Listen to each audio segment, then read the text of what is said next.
Welcome to Late Night Chat with JT and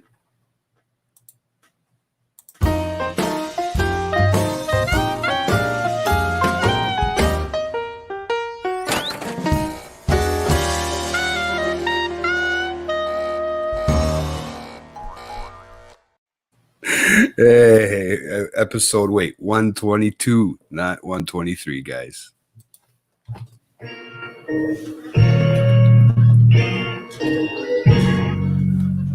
Sometimes the pain hurts so bad, things can get blurry. But you gonna have to pick one, say a prayer, worry.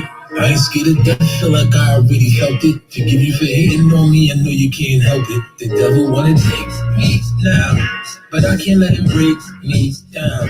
I can't make no mistakes, he's round. Feel like I'm going crazy now. I'm paranoid lately now. Feels like nothing can make me smile. I know they wanna break me down. Everyone in my face seems fine. Motherfucker, you want me locked up, cut up, shut up, case the fool. Oh, Lewis. The song was just getting good, man. You guys had to turn it off already? I know, man. I just, the problem is, especially when it's on at the beginning, we're going to get it blocked and we're going to have to fucking mute it anyway. So I got to be careful with that shit. Oh, yeah. I like to play demonetized.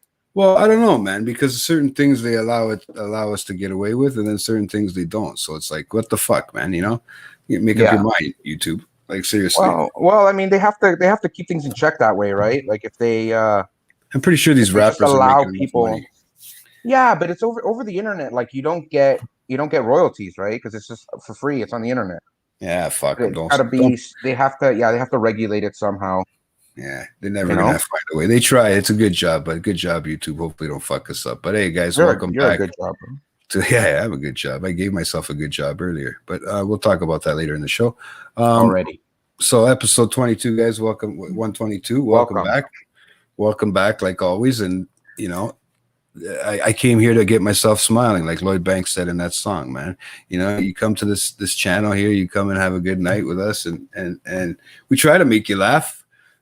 I promise you it's going to be a little more than just like ranting about nothing for 45 minutes to an hour. I actually made some notes. Okay. And I'm going to talk about it a little bit, Well, what's the problem with ranting for fucking 2 hours? You know what? I would love to just rant. It just becomes a little incoherent later on in life. You look back on it, you look back on it and you're like, oh, like I said that.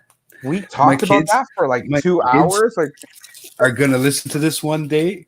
I'm not worried about that, but you guys all might be worried about. I might be a little bit. Yeah, my kids might be a little bit. Yeah, I hope you're not pregnant yet, bro. No, no, I was talking about you. Hey, Junior. No. So. But so I mean, we like to bring in the trolls after we talk about hockey for about 2 hours and stuff like that. That's do you want to explain properly for the people such as myself that have no fucking clue, didn't have a chance to cue in and fully find out exactly what the issue was. Well, okay. Just for the people that haven't heard. Okay, everybody out there, I forget that sometimes I'm not just talking to my boy Al Football. I love those names. Every episode something different. Al Football. I just put whatever we're going to be talking about with an O at the end. I knew I could figure that. I figured that, bro. I figured that after the El Chapo. El Chapo, El Co-Hosto. Yeah. If you were here for the Dragon Ball Z one, it was the Dragon Balls O. Yeah, that's what I was trying to tell these guys. Like Dragon Balls. That's it, man.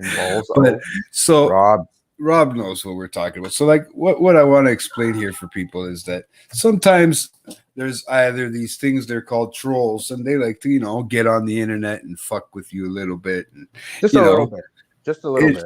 It's entertainment, right? To a point, right? And I get it, right? But I had a feeling that these might have been somebody I knew. It had to be because of these fucking Sailor Moon things. And, I mean, it kind of looks like stuff you guys would have watched back in the day. Definitely would have been something. Yeah. You know what I mean? So I was gonna play along with it, right? And it was so perfectly worded. I don't know if you went back to watch the other episode, guys. And this is what I'm trying to let everybody know is that this was on our last episode here with Rob when we were just talking and shooting the shit. And we did that hockey talk for about an hour, and who the fuck knows? We were talking about the whole episode about hockey. It was crazy. I don't think I've ever gone that long. And then I thought, you know what? We'll have some fun. We'll entertain these people in the chat because sometimes that's what we got to do. Yeah, which makes sense, right? You don't want it just to be you two talking. You kind of want to cue it in and kind of keep it a little interesting. Yeah, we had quite a few viewers. I don't know if it was the problem of me having to heckle them because their Toronto Maple Leafs were out and stuff like that. There was a lot, man. That but we had quite a few viewers that night, and it was fun to mess around with. We had a great talk. We had a good time, and we had some entertainment in the chat near the end. So I apparently from my fellow co-hosts, I got myself into a little bit of hot water. Oh, and it shows right there, bro. What's that acronym stand for again? It's like the Me Too movement, but it's G2 movement. It's me movement. They're trying to fucking cancel me. You can't cancel you out, man. You can't cancel me, bro. Look at me. I'm a walking late night chat, bro. That's all I do is chat late. But why? I mean? But why the cancel though? Why? What happened? Well, there was some fun and sort of innuendo conversations going on in the chat group, and innuendos. I think so. They were sexual innuendos of that matter. They're usually sexual. Well, you know what, dude? I love it, man. If they're gonna be sexual towards me, man, it told you, man. It's been quite a while, bro. I can use any sexual attention I could get, whether those were dudes or ladies. You know, it is. It's Pride Month, so we should be fucking enjoying, right? You know what I'm saying, Mr. Happy Pride, Happy Pride, Happy Pride.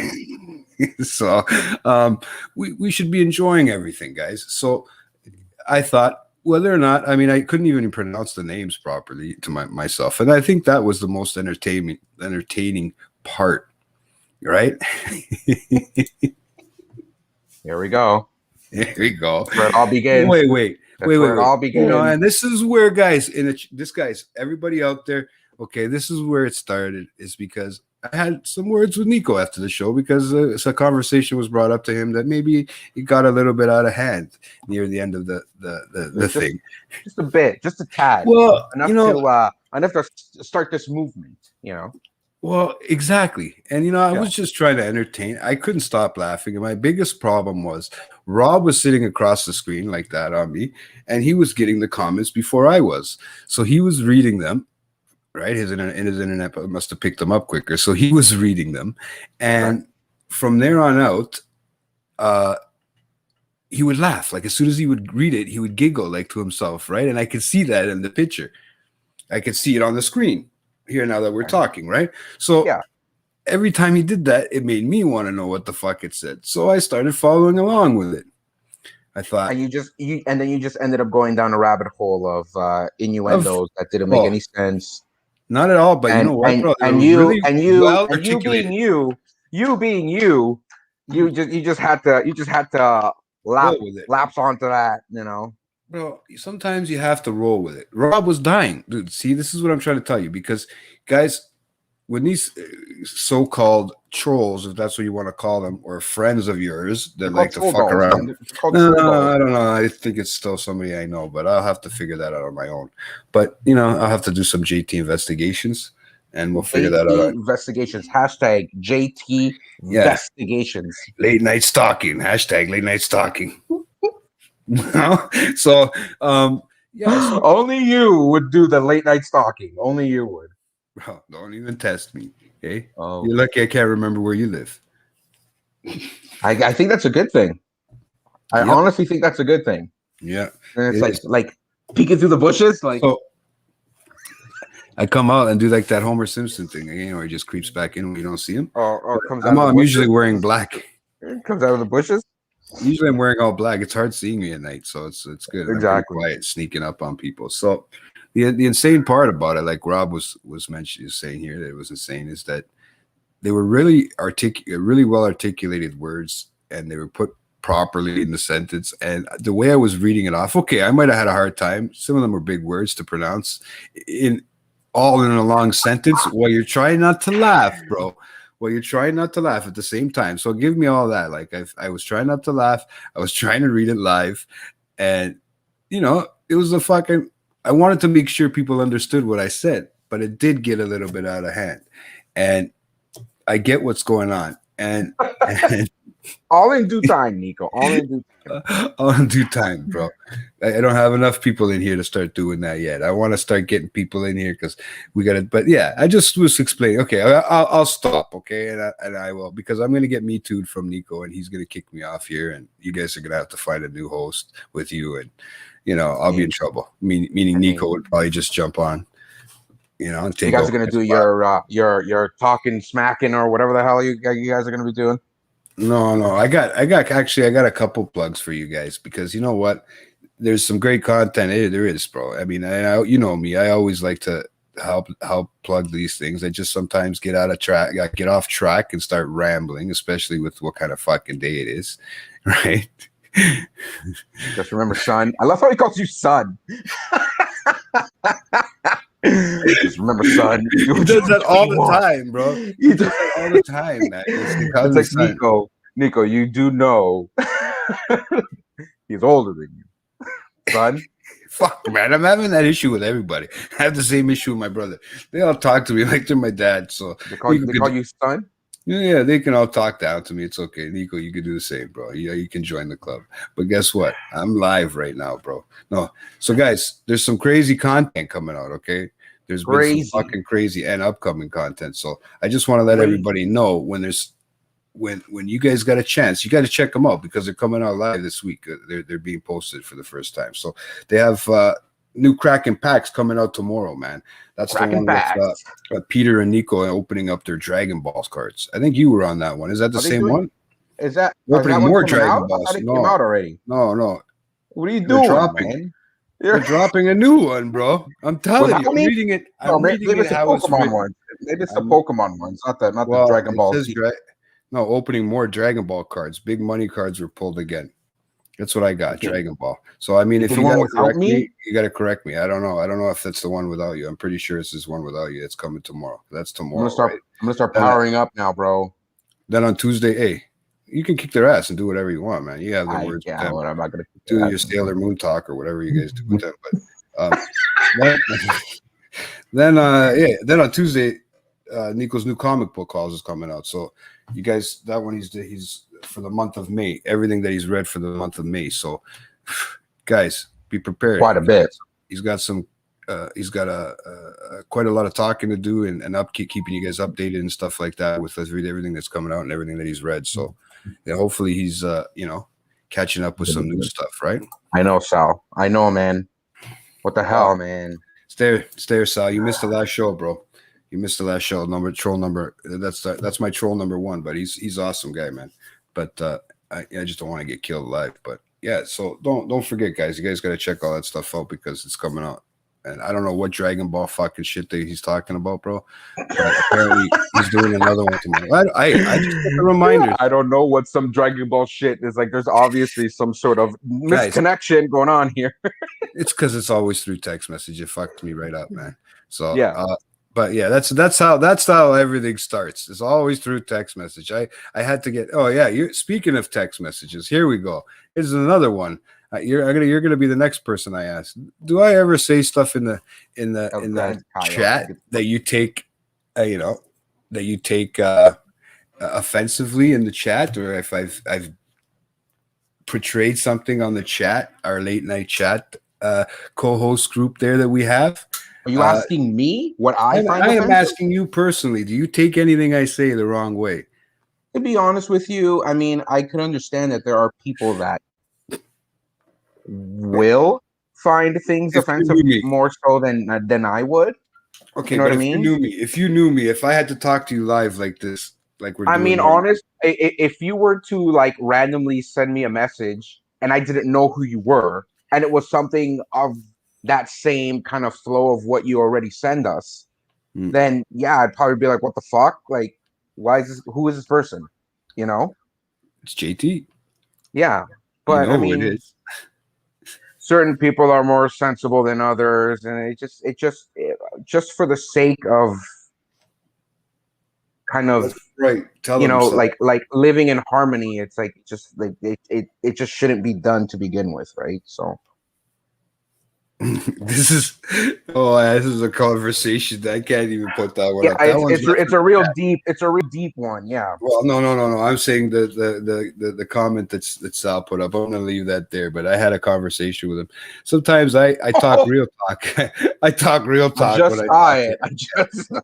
It was everywhere, bro. You know what I mean? It's just, I can't even go into that conversation, guys. If I really do want to get J2'd, I'm gonna be fucked. So J2'd. Is that John Thomas? You want to get John Thomas?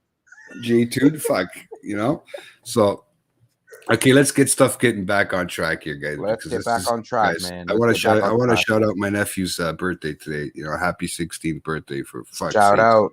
Making me feel old. Out. But yeah, making me feel old for fuck's sakes. Doesn't that make you feel old? Do you remember how it was to be 16 again, bro? Back in the fucking roaring 20s for you. Oh. The industrial movement was just coming up for you. Coal came out. People were fucking mining coal. The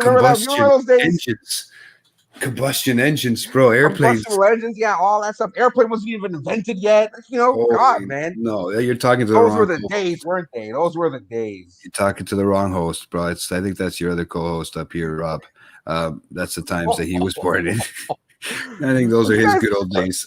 Aren't you guys the same age? Aren't you guys older? Aren't you older than him? Or? Oh, he's got 10 years on me, so I'm okay. I'm safe. Ooh. I'm like the third youngest. The third youngest? Yeah, okay. Maybe me. No. I'm trying to think it out. So there's you, there's Nico. You guys, okay. No, actually, Nico's a year older than me. I'm the third oldest. Sorry, I'm the oldest. 2 years older than me. Second oldest. Sorry, that's what I was trying to say. You're the first oldest, bro. Elder. You're the elder. Well, it's like, see, these guys starts already because he wants me to entertain him tonight. See, that's what he wants me to do. It's been a while since Sal's been around, but so let's talk about some Copa soccer. What do you call that shit? What is that? Euro Cup? The Euro Cup. Yeah. That's going on right now. That just started a couple days ago. And I wrote a bunch of little factoids, a lot of little boring factoids for. Look at this guy. He did some research today. Me to read. I woke up this morning and I'm like, shit, I need to invest myself in this program. He needs to come with it. Oh, I need to invest myself in this program. So I just started jotting down a couple memoirs, and yeah. I always just thought we were just going to sit here and laugh and make comments for 2 hours. Yeah, we can. I mean, we can laugh and make comments about all the little factoids that I wrote. You know what I mean? Trying to bore people on here since Canadian hockey has been downgraded this year. So. Bro, we're going all the way, baby. Can't watch hockey anymore. Canadians bringing the cup home, boys. Yeah. Oh, yeah. You forget that. You think it's 93 all over again? I do. I do. Okay. Except this time there's no Gretzky, and Mr. Wannabe Gretzky's are fucking. His name is Mr. Gilmore, and get it right. No, Mr. What's his name? Austin Matthews. I think his name was. I think his name was Austin Matthews. What's up, bro? Don't worry about it. Don't worry about it. He'd rather go to. Hey, listen. He'd rather go with Justin Bieber to watch UFC than play in get little fancy dancy tattoos and tattoos on his neck and on his butthole and all that stuff, bro. But he has to go. I think he has would to rather do that. He's bro. He's Yeah, they caught him, man. He had to get Bieber. He doesn't even have the power to get let into UFC. He had to ask his buddy Justin Bieber, "Can you let me in? Can you get me in? Come on, let's go watch it." And you know what? The fight lasted as long as their Stanley Cup run. The first round, boom. This is such old news. I don't know why we're still talking about. I'm talking about the UFC fight from the weekend. The amount of just disregard these players have for what it is to be a hockey player. Like I can't. bro. You know what I mean? I I feel like you and Rob have probably already talked about this for like 45 hours. You know what I mean? We did. And I can't. We did. Yeah. I know you follow hockey. I know you follow hockey. I follow quite a quite a But bit. you're more like this. Are you a Leafs fan, but for real? Because I think you're more like. Of course I am. Like I was raised here. Like, yeah, man, you're gonna want to follow the team that, of the city that you're in. So you were raised it's just like you were raised a loser. Yeah, pretty much. Well, I'm also a Peruvian soccer fan. So yeah, it's the same. It's the same kind of thing. They make it to the national team, and then all of a sudden it's like we forgot how to play. I want to read something to you that I thought was funny, guys. Okay, and this goes to you. This is the last thing I'll say about the Leafs. Okay, because I just need to. Okay, but this is something I had seen on YouTube, and it's somebody else's comments because Nico likes to say, "Oh yeah, look at this guy. He likes to read other people's facts." But you know what? There was nothing that spoke more to me than this. Okay, and you want to hear it? It's how to be a Leafs fan month by month. Okay, I saw that already. Did you see it? Well, I don't know if anybody else has heard it because it might sound better coming from a Habs fan's mouth, right? So I might have to repeat it to some of these guys because they need to know because those are the good old days. So in July to September, you watch baseball. Okay? July to September, those months where there's baseball going. Yeah, September. Hey, tell her I said, what's up, bro? November to February. No, sorry, I missed a whole fucking month. October. Play first after first win of the season. You plan your Stanley Cup parade, okay? November to February, you tell everyone this is your year. Okay? Yeah. Okay. In March, you blame the coaches and refs and goalies, etc. Okay? For the slumping Leafs, you may even blame it all on the goalie. Okay? Okay. And then April comes along. Early April comes along. I am not Mexican. He's not, guys. We'll have to get that right. It's Peru. You gotta call him Mr. Peruvian next time. Oh, but yeah, okay, keep going with your late April, guys. Late April. Here we go. Late April. What happened? Cheer for whoever plays Montreal. Okay. Oh, I said I forgot early April, but we'll forget about early April because that's when you tease about missing the playoffs and be sure to state that Montreal will be going golfing soon as well. Okay. But late April, then you cheer for whoever plays Montreal. So I guess you guys were cheering for Winnipeg last round. So nice. Yeah, and anybody but.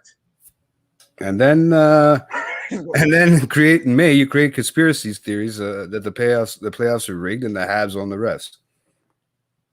Bro, when you got a mafia in your city, bro, sometimes that happens. I have actually never made that comment where it's like the Habs own the refs.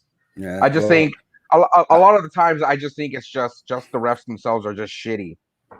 No. Sorry, dude, I'm killing myself over here because apparently so. June, yeah, you are. Yeah. In June, you just pick one of the two teams left in the finals and pretend they were your team. They were your second favorite team all along. Which was supposed to be the Avs. And now what happens, guys? Because you know what? I saw on TSN that the Avs, the Avalanche, they have a third jersey that looks like the Quebec Nordiques. They're supposed to go into the Bell Center wearing these Quebec Nordique jerseys just so that they can relive the moment of how Montreal sucks. Montreal's good. Quebec sucks. Sorry. That's why they got relocated. Shut up. Oh my God! I see some of these things these guys put up. They're telling you got put up you in a fucking you got hoisted over a wall. What the fuck happened, bro? They're talking about me being Mexican and I apparently a donkey birthed me. I don't know what's going on here, man. Jackasses they are, right? Yeah, these. Let's straighten them out. Jackasses. Let's J2 them. Here we go. J2 them. Yeah. So let's start talking about people kicking around balls. Let's do it. Let's do it. Euro Cup style. So Euro Cup. Explain a little bit about soccer to me, Lewis, because you know what? Unfortunately, soccer was a sport. There's a sport that was invented in England I'm not sure what year it was precisely, but it's probably like Are you serious? 1900s. Yeah, yeah. It was created in England, and then it was brought over when the English and like when the Europeans started coming over to the Americas and all that stuff, and they kind of started to popularize the sport, Yeah, and now it's a worldwide phenomenon that because of David Beckham. yeah, yeah. And Long story short, David Beckham. And what about That's it. the other guy? What's That's that it. Portuguese guy? The other Portuguese guy, David Beckham, The one that and the cries all the time. Portuguese guy. Well, Yeah. The one that cries all the time. Oh, The one that Cristiano cries, yeah. Ronaldo. Yeah, What's his name? Cristiano. Christina Ronaldo? Yeah, Yeah, that's Cristiano exactly it. Ronaldo. There you go. Yeah, Cristiano Ronaldo. Yeah. My wife's looking at me like. Anywho, so today is the what I think it's the 16th year. No, 16th whatever Date? Today's tournament. the date? Oh, Yeah, it's the tournament. I thought the tournament was, an old tournament, but it's not very old. It's a fairly new tournament of European soccer. okay. But I have the groups here. So Italy started the tournament facing against Turkey. Yeah. And they ended up beating them, unfortunately. So the groups are Italy, They not Turkey, even get, Wales, and Switzerland. Huh? what an easy group. I mean, it's Except for pretty easy England? for Italy. It's pretty easy for Italy because Wales, they're not. I didn't even know they were. You would think Wales would be a bigger team because they have a player called Gareth Bale, who is one of their best players. Yeah. He's also their captain, Okay. but it's just him, right? Poor guy. So that's Group A. He's got to take on the rest of the other team by himself. Yeah, apparently. Yeah. Turkey versus Wales. I don't know, playing soccer. What the fuck? That's hilarious. No, it's true though. I'm telling you, Sal. They do. So some factoids on Italy. So apparently they participated in 9 of the tournaments. They've reached the final 3 times and have only won it once. Oh, poor them. Yeah, they won it once in 1968. So you were what, like 83 at that point, right? Yeah, something around there. Some of their best players are Marco Verratti. Oh yeah. And Ciro Immobile. I think they play in Italy. Say that name 10 times fast. Ciro Immobile. Yeah. Yeah. Aren't you Italian, bro? How do you not know? How you can't pronounce it? I'm a caker, dude. I was born here, raised here. What's your last name? The only thing that's Italian on me is the hair on my back and my chest, bro. The hair on the hair in your My ass. balls. Is the only thing that's Italian. Yeah, exactly. So the next team in that I'm group. a caker. Yeah, thanks. Yeah, just letting you know. I was born here, so I'm a caker. Yeah, but you at least got some sort of like. As soon as Canada gets a team, I'll start cheering. Canada does have a team, and I think they're actually qualifying for the World Cup This year? Oh yeah, it's probably full of all Portuguese and Italians. It's a mixture, right? There's a lot of Spanish. Latinos. There's a lot of Latino heritage on that team. I have to say Spanish to keep it. No, you got to say Latino because when you say Spanish, you refer to Spain. Well, Latin American, buddy. Okay, so you're American. There you go. I'm Latin American. Don't come American. I'm South American. Sorry. I'm South American. Yeah, that's right. You gotta. It's all about borders, man. Soon it's gonna be wrong to even say anything about what border you live on. Fuck. Canada. So. Can I get back to my factoids, please? I spent 7 I love hours them. trying to do. 7 hours. You're fucking drugs. It was beautiful out today. You should have been enjoying the sun. It's because it's hard to like find out like a player. Like, okay, you can Wikipedia a lot of the stuff, but like who are the best players currently on that team? That's what you have to kind of like find out. Me, right? Kind of. When it comes to researching it, like if you had to do that and on the computer at the same time, would it be difficult, just like me, or no? What are you talking about? What? If you had to look something up really quick right now while you were talking to me, I'll go and Google and type in what I want and put a question mark at the end of it, and it should show up. What are you I talking know about? that. I am saying when we were talking live on camera with me. Do you Oh understand this? yeah. Well, Am I speaking English? this is all American pre-production, JT. You know, I'm not gonna start jotting this stuff down live. pre-production. Okay. No, Pre-production, bro. that's awesome, bro. I love it. But Yeah, I appreciate it. Thank you. I thought maybe I'm just wondering if it takes you as long as it does me. Are you good with computers or not? That's just a simple question. Well, while I was doing this, I was watching the games, so I was kind of pausing quite a little bit. JT, you said that Iran didn't qualify. Iran is. I think it's because of my beard. Not part of the Euro. Yeah, it's because of my beard, bro. Right? Are they? I don't think I they think are. Styles making fun of me. I think they're part of the African Confederation. I think. No, They're going to be part of a Euro. They got to be Euro. I might be Euro. Yeah, I think I'm wrong. No, not Euro. They have to be World Cup shit. World Cup is different. World Cup is every federation kind of every country face one another. Huh?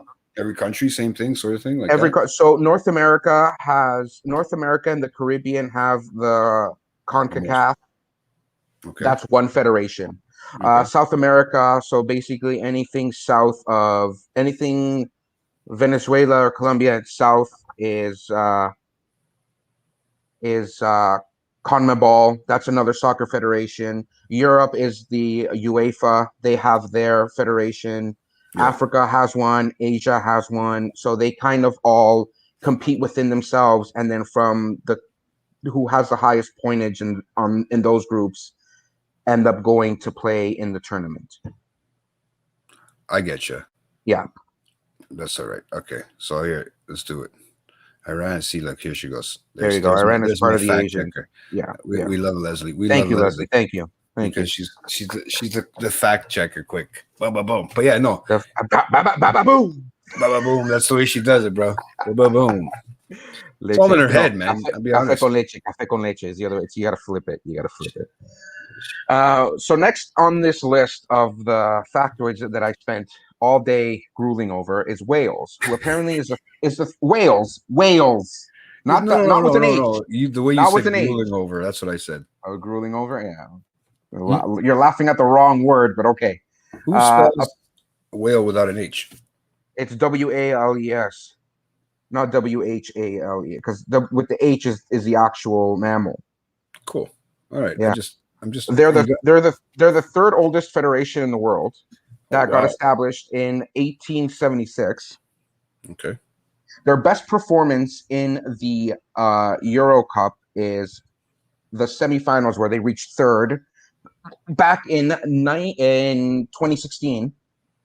And their best players, again, Gareth Bale. He's got like a ponytail. He kind of looks like Chris Hemsworth, kind of a little little skinnier. Ooh, Chris Hemsworth. Oof. Yeah. You like that guy, eh? Yeah, he's all there. Yeah, he's all there. That's all, man. Oh, okay, go on. Next is Switzerland. You're Christian Bale, close. I think they're related somehow. Switzerland, they have 5 appearances in the tournament, and their best results is they came 11th in 2008 and 2016. Okay, 11th. And their best player is, I don't know how to pronounce his first name, but his last name is Shaqiri. Okay. His first name, see if you can pronounce this. It starts with an X. It's XHERDAN. No, I'm not gonna try it. Yeah, exactly. X-H? Yeah, don't try it. XH. Yeah, XH. Hadrin? Yeah, Hadrain. Yeah, Hadrain. Yeah. I'm close. X-Hadrin? Exaggerated. The next and final team in that group is Turkey. They also have 5 appearances in the tournament, and their best result is coming third in 2008. Oh, sweet. That's their best results, coming third. And their best player is Burak Yilmaz, who apparently is their top scorer. I don't know how you can get it. Like, that's just as bad as saying those the names there, man, are just like sound like Pokemon cards, guys. Yeah, they're a little. Well, I mean, it's a Turkish name. Like, I don't know how, Well, I don't know either. I'm just saying it's kind of crazy because I've never seen that before. I mean, Right? look. My name is Louis, but the proper pronunciation is Luis. But there are people that can't say Luis, and that's just 4 letters. You know, I get you. turkey's My best players with my cheese, phone tomatoes. Nice. my Huh? phone even spells it wrong, bro. Exactly. It's LLOU, right? No, it spells it Lewis. Lew It apparently spells is it the American. English way, the Yeah, English or American way. Yeah. yeah. So Lewis that's why. Hamilton is he's spelled the same way, Mhm. Lewis. Yeah. So Group B now, continuing on, is yeah. Belgium. They have 6 appearances in the tournament, and their best results is a runner-up position. So I'm guessing, yeah, third or fourth, third, I think, in 1980. So that's like So you were well established as an older person at that age, at that no. time, right? It depends what month. I think I was being conceived. Yeah. Their best player is Kevin De Bruyne. I can never Okay. pronounce his last name, but I always Kevin hear De it, but I can Bruyne. never pronounce. Kevin De Bruyne and Romelu Lukaku. I'm not Exactly. going there, bro. I'm not There's a going. few. There's a few last names on here. You're They're gonna look up at questionable. the camera. You're gonna be like, They're going to be questionable for me, right, guys? yeah, I I know. apologize now ahead of time for the Meet J2 movement, but Me uh, JT. Me yeah, me JT. me JT and hashtag JT2 or whatever. So, okay, go on. Sorry, Moving you on. guys want to. Moving on.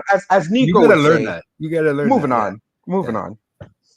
Heterosexual. Uh-huh. Disgusting. See what I mean? You see that that's exactly what Rob was doing last week. Okay. And I It was was us getting in, like peeing, and it's like okay, and then yeah, moving on. giggling. Yeah. And then I would have to look at it because I try not to look at it. I try to look at your beautiful face while I'm recording because that's what I need to see, bro. Because it's like interaction. This is like Thank you, bro. medication. You know what I mean?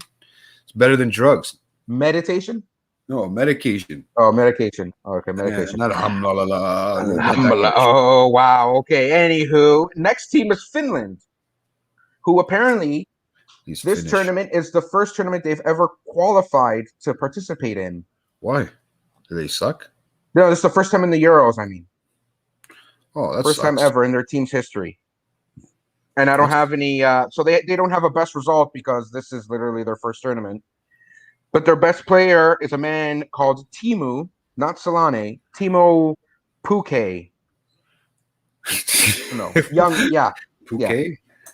Pukei. Pukei, what the fuck? Pukei. Yeah. Pukei. The next team is Denmark, who, if you were watching the game, I think it was yesterday. They played yesterday. They have 9 appearances, and their best result is in '92 when they won the Euro. Okay. And their best player is Christian Eriksen, who unfortunately was the one who had that incident where he fainted. People say that he fainted, or he had some sort of heart problem, and that's what I was wondering. I was like, "Fuck, man!" I was just saying to you, wasn't I? It was kind of a weird thing. Like the poor, he had a heart issue. I think he had a. And he's only what, like 27, I think 26, 27, and watching it just kind of was kind of a little freaky, you know. And it's kind of scary, you think about it, man, and it's weird because, like, dude, I was just telling you before the show. I mean, I sit and smoke and don't exercise and do anything. And hey, I'm still here. I mean, I almost died on the 420 episode, but I mean, it's a whole other story, guys. But I mean, honestly, yeah, Leslie's right. Yeah. What is Leslie saying there? They performed CPR. They performed some. CPR, They had to resuscitate him, and it was scary. One of the players even. Yeah, one of I forgot what player went over to kind of make sure that he wasn't. Choking on his own tongue kind of thing, and then had to go comfort the guy's wife. Yeah, man, really freaky, really messed up stuff. My thoughts and prayers, man, they go out to the family and stuff. Yeah, thoughts and prayers goes out to Christian Eriksen and his family. I have no idea who he is, but I know. I mean, he's got a. I don't know how they do it. They put their hearts through a lot of shit, dude. I mean, even with all that exercise, it can't be that great. Remember, it's still a muscle. You can overwork it if you think about it. Right? Yeah. So I'm just saying. Well, these guys tend to overwork their heart a lot. They have to keep their stamina up somehow to just keep kind of running or at least jogging for 45 minutes continuously. You know what some of these ones got to do? Twice. Some of these soccer players got to do. They got to start taking, maybe shots to the knees or something, like to the shins, because they fall on the ground too easy and cry like babies. Like, Shots to the shins? What are you talking yeah, about? like like you take the what do you call it? So here's the thing with fouls and stuff like that. So a lot of people look at it as a thing where like, oh, they're super embellishing, like, a foul just to like get whatever, get another player penalized or whatever. But there's also a tactic behind the whole lying down and pretending like, oh my God, this is the worst pain.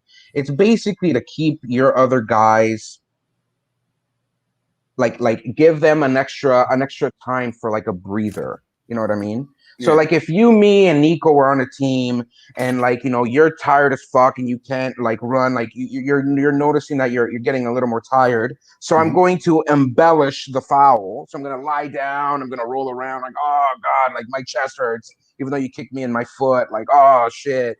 You know what I mean? But it gives you a chance to walk over to the sideline, get some water, get your face all covered, like, get a towel, wipe up all your sweat. Like, it gives people the chance to kind of take a breather.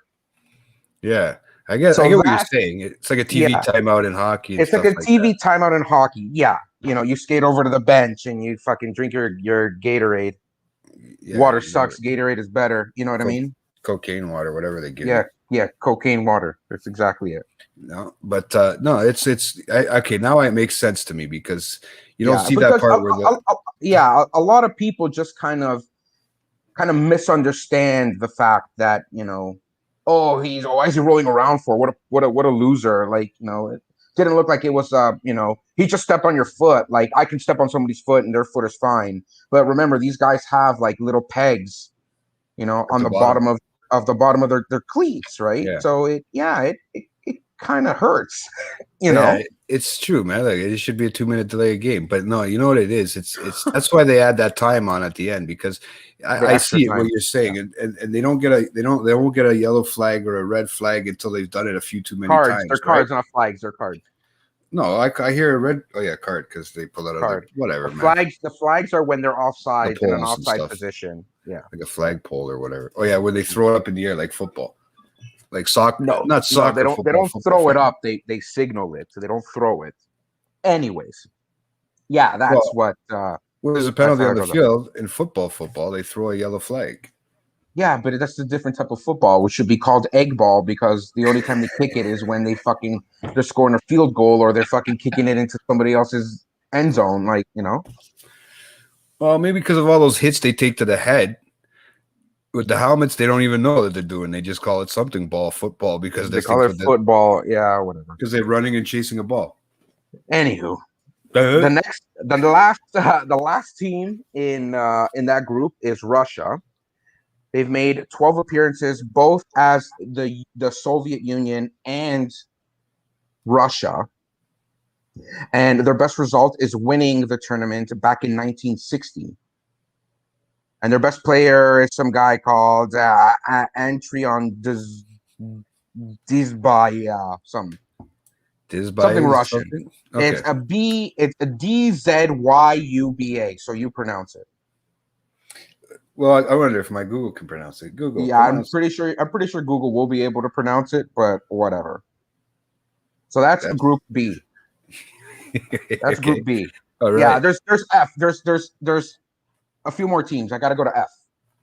Holy fuck! Yeah, no, we got lots of time, bro.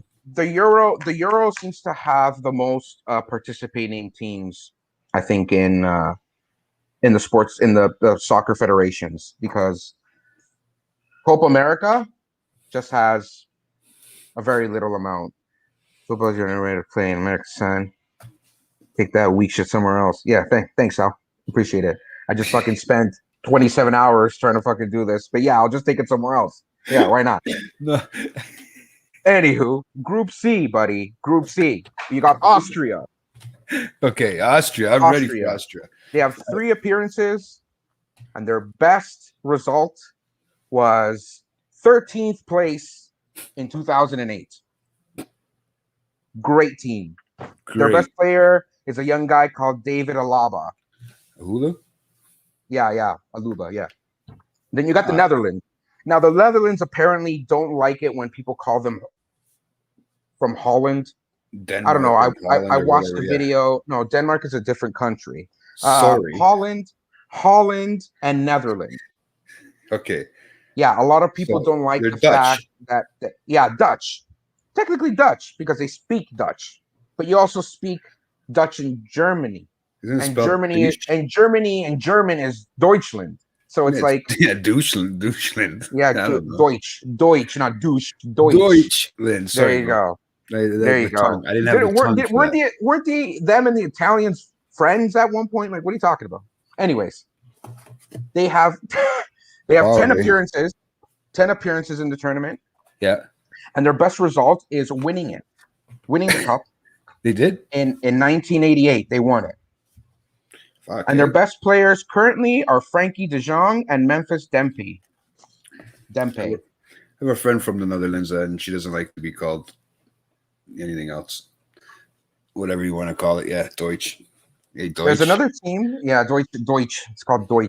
Hey, Deutsch. Then there's North Macedonia, who I think is going to be like the dark horse, even though they lost tonight. You know, I think North Macedonia is gonna prove them. So they're gonna be the new Iceland of the Euros. I don't know if you've ever caught the World Cup when Iceland made one of their first appearances ever, and people just like caught on and they fell in love with them. That's where that whole stupid like Viking clap came out. Do you remember that? Do you know that shit? Yeah. Where it's like people would just like clap and then everything would be quiet for like 2 seconds. And then they would clap, and then they would go faster and faster. Okay. That is basically an Icelandic like football thing, and they showed it at the World Cup, and now everybody in the fucking world does it, and it just drives me insane. Because why are you guys latching on to something that's for somebody else? Like fuck that. You know what I mean? Thanks, Nico. Yeah, all this hard work he's put in there, Nico. What's wrong with you? Hard work. You guys are going to listen to me. I don't care. So right, he's got months to fucking watch baseball now. Don't worry. I don't care. You guys want to talk about baseball? Baseball's boring. No, my Leaf thing. You know what I mean? Go on. Where am I? North Macedonia. So it's their first appearance. So they have no best result because it's their first appearance in the Euro. Mm-hmm. They were formerly part of Yugoslavia, which is why it's their first tournament as kind of like an independent country. Yeah. Kind of thing. And their best player, they're independent. Yeah, they're independent because they used to be part of something else. And then all of a sudden they become their own. They become independent. Yeah, they become independent. Their best player is Elif Elmas, and their captain, Goran Pandev. Okay. So those two are their best players for that team. Pandev. And the last team in that group is the Ukraine. They have 3 appearances, and their best result is 13th place. I forgot to put what year, but that's their best placement. And their best player is Alexander Zinchenko. Say that 10 times. Well, okay, I bet you'll never believe this. This is a fact you'll never see, guys. Nico played soccer as a kid, and he was the best because he's half Greek, half Portuguese. He's ready to go, bro. He's ready. He must have been conflicted that one year in the Euros where it was the final between Portugal and Greece. And Greece kicked their ass. I don't remember what the score was, but yeah, he must have been conflicted, man. Yeah, you didn't know whether to order Galanga or fucking Slovakia. Sorry. You were going to say Churrasqueira? It's the same thing as Portuguese. No, I was going to say something else. I was going to say schnitzel, man, because we were talking like Dutch. Luis Figo, there you go. There you go. Luis Figs. My dad was a coach in the team in the year. It was the worst. Of course he was. Sounds like a South Park episode.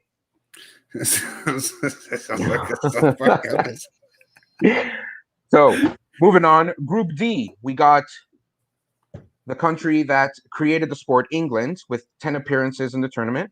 Okay. And it's funny, their best results they've only made it to the semifinals, both in 68 and 96. So they've never won it. So they've practically only come third place.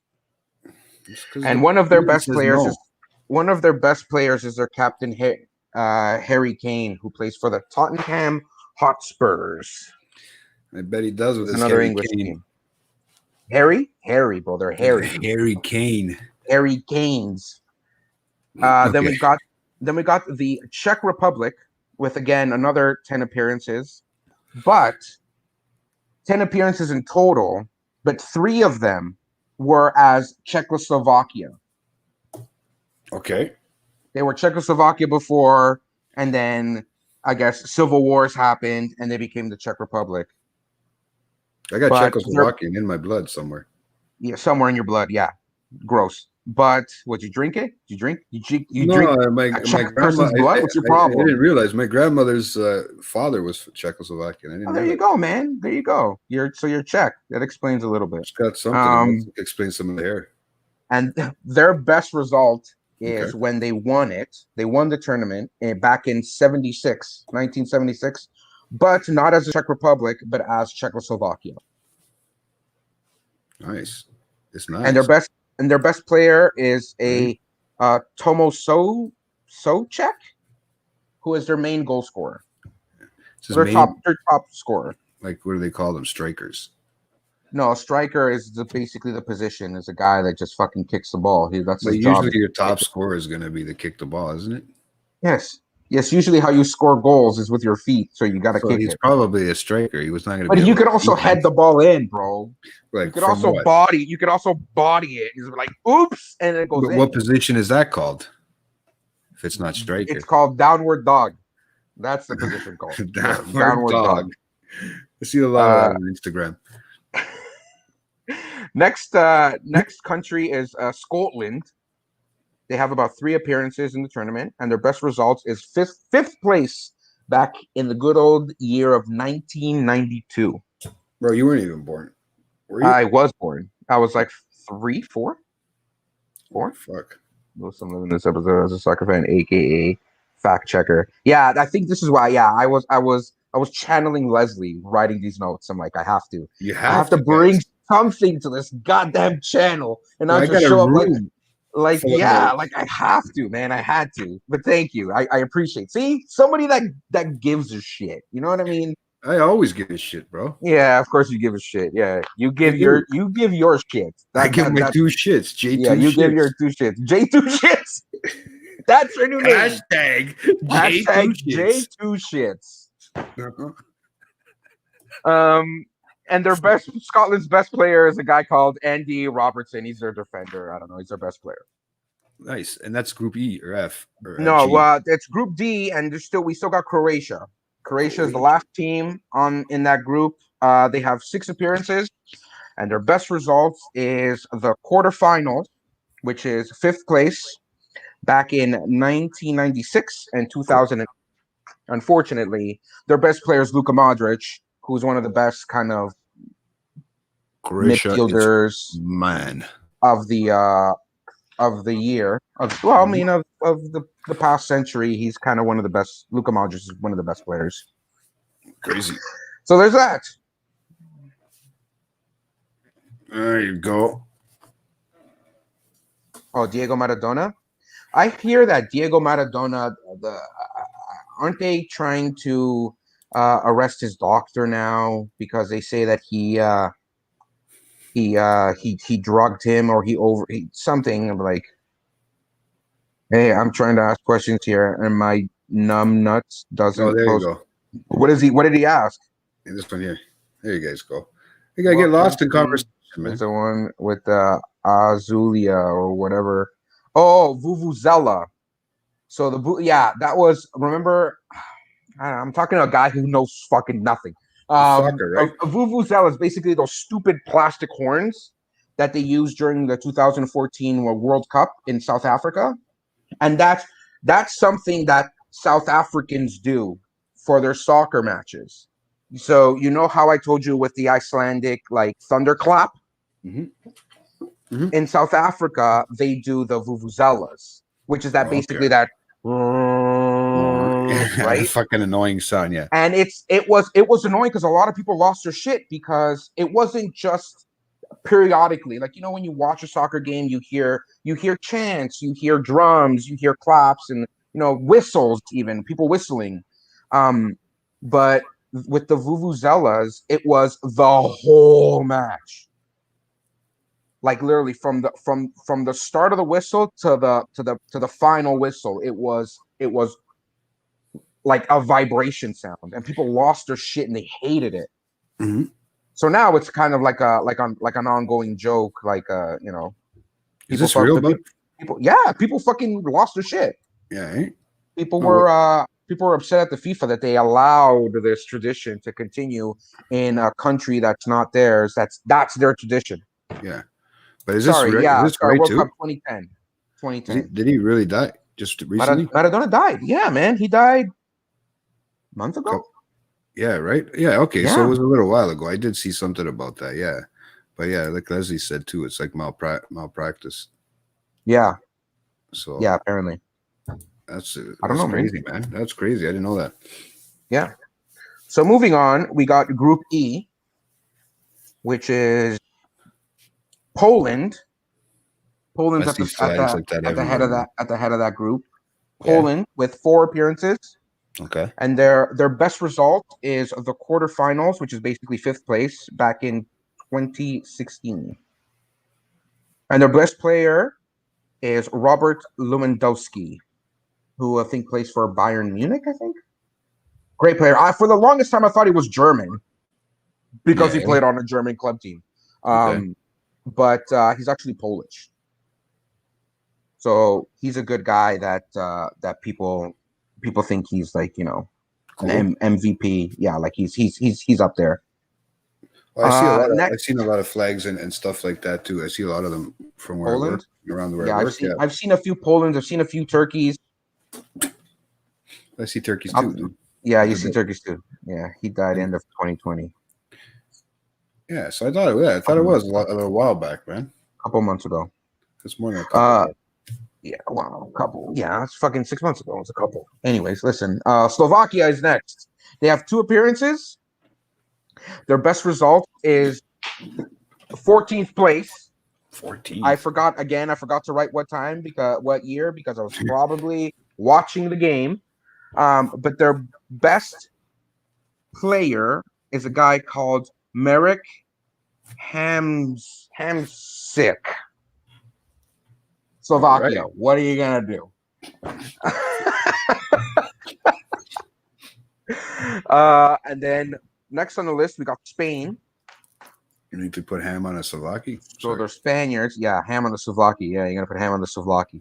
Next we got Spain with 11 appearances. Okay. And they've won it 3 years, not consecutively, but I mean maybe.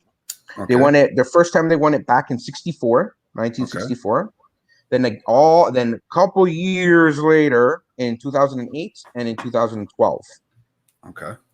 One of their best players is Sergio Busquets, who I think is a little up there in age now. I think he's starting to show signs that he's kind of slowing down in their 30s. Yeah. I love hearing these players, it's so weird. You're talking about like athletes, like when they reach the 30-year mark, it's like top of their year. They just start to kind of slowly come down. Decline. They do tend to slow down a little bit. Like they tend to retire. Yeah, they're not as agile. They tend to retire. These guys are playing at like they're making national teams at like 15, 16. Yeah, and then they're playing for the clubs for years, right? Yeah, that's like 15 years of like putting your body through all that shit, right? I'd rather put it through drugs, man. No, I would rather put it through exercise. Good. That's good, bro. Exactly. Well, that's the difference between me and exercise. You. That's why. Yeah, exactly. That's why we work well together. But we don't. What do you mean we don't? It works well, bro. Look at this. I need that. I need Nico's timing of being like moving on. No, and go shoot the shit with him then. Way to plug your show, stupid. Yeah, that's how you do it, man. The next team on that list we got is Sweden. Sweden has about 7 appearances, and their best result is third place, semifinal finish. Yeah. Back in '92. Mhm. And their best player is a young guy called Emil Forsberg. Emil Forsberg. Emil, yeah, they don't have what's his name again? Tall, lanky guy. I forgot what his name was, but every time I see him, I'm like, that rat-faced jerk. He for some reason kind of skipped out on it, or they didn't call him up to come play. Okay. Fuck, what was his name again? I forgot what his name was. Some name's gonna come up in the chat, and I'm gonna be like, oh yeah, that guy. Yeah, I know that guy. Yeah, but Emil Forsberg, not Peter Forsberg. Emil. Emil Forsberg. That's any relations to Peter? Peter? I don't think so. There's a lot of Forsbergs from Sweden, man. Popular name. It's like Portugal's got like De Silvas, like all over the place. It's funny you said that one because I have a bunch of friends that are De Silva. De Silvas, right? Yeah. Mhm. And the last group is Group F, which is dubbed the Group of Death, which for people that don't know what the Group of Death means is if the governing teams, like the amount of teams are strong teams, and then there's one that isn't. Okay. So that's basically called the Group of Death because it's all these powerful teams kind of battling it out, and then there's one team that's just kind of really like not up to par with them. And question, does that always happen, or every year it's kind of a different group? Every year there tends to be a Group of Death. Some a little less obvious than others. But in every tournament, isn't Bruce Lee movie the Group of Death? Yeah. In every tournament, there usually tends to be a Group of Death. Yes. Right. Hashtag. I mean, in quotations. Sorry. Quotations. Not hashtag. Quotations. Oh, you can hashtag it too if you like. No, don't hashtag it. No. So Group F is the Group of Death. Okay. That consists of France. That consists of France, who are the reigning. No, they're not the reigning champs. So the reigning World Cup champs, not the Euros. They won the World Cup. They're gonna win the Euros. Huh? I think they're gonna win this year too. They're heavy favorites to win it. Yeah. Heavy favorite. Yeah. You got France with 10 appearances. Okay. And they've won it twice, back in 1984 and in 2000. That's all they Their want? best, huh? That's all they wanted, I guess. Yeah. Well, yeah, it's only every 4 fucking years, right? Yeah. So you kind of takes a while. You kind of spread it out, right? Yeah. Wait until I get Copa America. Copa America has been around. It's the oldest tournament in like international football history, apparently. Wow. Yeah, more so than the Europeans, which you would think maybe there was, back in the day, but they weren't FIFA, so they're not listed. Yeah. You know what I mean? Whereas the Copa America was probably when FIFA was already inaugurated, so it's been starting since. Okay. So anyways, yeah. So we got France. They've won it twice. Yep. And their star players are Kylian Mbappe. I can never pronounce his first name, but he's an amazing kid. Badass. I think he's like 20. He's like 20 something, like early 20s. Great kid. Karim Benzema, who apparently was snubbed from France a couple of years ago. He had some problems with the coach or something, so they didn't call him to come play. They didn't call him up. And Antoine Griezmann, who I think plays for Barcelona still. I might be wrong. So there's that. That's France. Kylian. Yeah, it's pronounced Kylian. Is this the one here? Is this true too? Last one? Portugal, France, Ronaldo injured. Oh no, that's embarrassing. That is what happened on the last Euro. Yeah. Ronaldo was injured, and it was a whole scene. Like, he was really visibly upset that he couldn't play because it was all speculation that like, Ronaldo's old now and this might be his last Euro, so that's why he was like super emotional about it. But that's when he cried. Yeah, I remember. Yeah, that's when he cried. Yeah. Griezmann is a great player. Next, we got Germany with 13 appearances, who is the most in modern time. Mm-hmm. The most appearances for the Euro. Yeah. Their best result is 3 wins. So they've won it 3 times back in 72, 80, and 96. And their best players are Joshua Kimmich, Thomas Mueller, and Manuel Neuer. I can never pronounce that asshole's name either. Yeah, he's their goalie. Wow. He's their goalie. He's been around. Amazing player. Amazing goalie. He plays for Bayern Munich, I believe. He's their goalie. He's one of their best players. German team, right? Munich? Yes, Germany. Yeah, Germany. Who's been struggling as of late, man? They haven't been to Germany of the past years when they've won it. They've won the World Cup. Remember they were like on a hot streak like every year. Like Germany was like winning it. Remember they beat Brazil. Yeah. That final. Remember like 7-1, and it's like Jesus. I don't know. Thomas Mueller's a killer. Yeah, Thomas Mueller. Next is Hungary, who is the small team in this list. I mean, not small, but I mean, they're hungry. They're hungry for it, bro.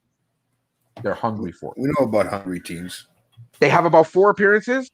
Yeah. Their best result is 3rd place back in 64. And their best player is Dominic Zabozlai. I can't pronounce this guy's name, but apparently he's injured. Okay. So they have their captain Adam Zalai, who is also their top scorer. So that's all right. I mean, at least they got. That's somebody. All right. Yeah. Their star player. And last but not least, Portugal. They're the weakest link. They have 8 appearances in the tournament. Yeah. No, they're not the weakest link. That'd be hilarious, but they're not. They have 8 appearances, and their only title win was the 2016 Euro. That's it. Let them remind them that it was only once. It was only once. They've been to the finals quite a few times, but they choked. They've only won it once. They didn't choke. I mean, the other team backed them, right? Woohoo! Their best player is their best players, because I wrote down other players besides the obvious player because I wanted to be a little more like a little more factoid-ish as opposed to straightforwardness. You know what I mean? Yeah. So their best players are Pepe, who is 38 years old, man. He's your son. Man. He's young. He's your son, man. He's your youngest son. 38 years old. He's your son. Bruno Fernandes, who plays for Manchester United, who they lost the Euro League. Yeah. Club team stuff. Like they lied. They were heavy favorites to win, but they lost or whatever. Bruno Fernandes and Renato Sanchez, who is the lone goal scorer for the France. No, was he the lone? Yeah, I think it was the lone goal scorer for that for the last Euro final. Pepe, holy shit, the dirtiest player in history. Apparently so, but hey, man, if he's still putting up numbers like in his club team that these young guys are still having to struggle with. So it's like a Brad Marchand in hockey. Yeah, like 38 and still putting up goals and still like making plays and all that shit. Good for him. He's keeping up with those guys and getting under people's skin and stuff too. That's always fun. And last but not least is some guy called Ronaldo. I don't know who he is. I don't know. Some nobody. I seen him doing something like this one time. Where is it? He was doing something like Shaq did in this one and started going. No, wait, what? I looked away. What was that? What he did? I lost that video clip. There was a nice one. I don't have it anymore, but it's all good. We'll leave it back in the comments. But yeah, that's crazy for the Euro. So who's your thoughts on who's going to win? Who's going to take it? You know what, man? I've always been. It is hard to pick because you obviously know that France is going to go the distance regardless. Seems like France, Italy, who kind of got snubbed the past couple of tournaments, like they didn't make it to the World Cup and a bunch of stuff going on with their coaches and shit. Like, Italy. Italy bet fucking Turkey, but I mean, it's only 3 goals, 3-0 is pretty good. But I heard, didn't Turkey? The tournament started already. I think it started 2 days ago. Yeah, didn't what's it called? Not even get a shot on net. Turkey. Who? What are you talking about? In the soccer there. Sorry, Didn't they not even get a shot on goal? Like a kick? I don't know. I kind of missed the first game. I heard something stupid like that, like something ridiculously crazy. But yeah, Friday. Yeah, Friday they started. Yeah. Eh? But yeah, man. You was this Copa now? You want to talk about this Copa? I think to be honest with you, you know what? I don't follow soccer as much as I probably should, but you know, if I had a guess of who to pick, soccer's a phenomenal. So yeah, Euros. Yeah, who would you pick? Just based off of random factoids that I just threw at you that obviously don't equate to a solid. That's what I'm trying to think of how and how you think of what like I like underdogs. I always like underdogs. I do, yeah. I was just gonna say that. Like I do like underdogs. I do like the fact that fucking what was it? North Macedonia ended up beating Germany to qualify. Yeah, but you got to remember, did they have the right players in and stuff? I don't know. It's weird. Yeah, you know what I mean. All that stuff. But I mean, still, that you would think you'd be a little more properly trained. Like these guys are still the same trainers that Thomas Muller has. Mm-hmm. You know what I mean? So it's kind of not like nothing's changed over the years. I mean, maybe that's the problem because nothing's changed. If you don't change stuff up a bit, you know, people start to. Thanks, bro. People start to, if you don't change stuff up a bit, people start to and do you know where that's the most that quote, that what you just said, you know where that's most noticeable is in international hockey. Yeah, well, the double IHF, like the double IHF stuff. You got teams like Latvia, you got teams like Switzerland, you got teams like Sweden's been around. You got teams like Finland that are now being able to beat Team USA. They can beat Team Canada, and they have. Yeah. You know what I mean? I need to get a great gif of Lewis smacking his paper on the table. I have the fucking paperwork, guys. I have the papers. He knows what he's doing. Guys. He came with his fucking research. He's stepping it up. But I think France is going to do something this year again. I think so this year. I'm on that one. But you know, if I did start watching it, you know, but yeah, I think that from what I heard from you, I think you're still going to have France giving a hard time this year, and because they are in the group of death, right? Like France and Portugal are going to be a crazy match. Battle. It's going to be a rematch of the last Euros, right? Like, you know, France led off a little bit, and Portugal took advantage of that. That goalie's, I think he had his hip or his thigh was all messed up. So there's kind of like revenge, right? Like that's what soccer's about, is like trying to get revenge on, you know, history, right? Yeah. Stephen A. Smith. I hate Stephen A. Smith. Okay. Like, you know what I mean? Like I hate him. I hate him more than I hate what's that guy's name from TSN, a hockey panelist? Which one? Friedman. Elliot Friedman, I can't stand. Yeah. Elliot Friedman, I fucking dude. Words can't even express the amount of hatred I have for this. I don't know why, but every time I see him and his stupid ass smug smile on the screen, I just want to. I can't. It's like when I see. Oh man. Oh, but dude, you know who else I think is weird on that kind of stuff too is like Kevin Bieksa there on the hockey too. Because he's got this little fucking head, but he's a big boy. He was a big boy when he played for Anaheim, so I'm trying to think, and I think he's just completely. He's got this small little head on a bigger body. He kind of looks funny.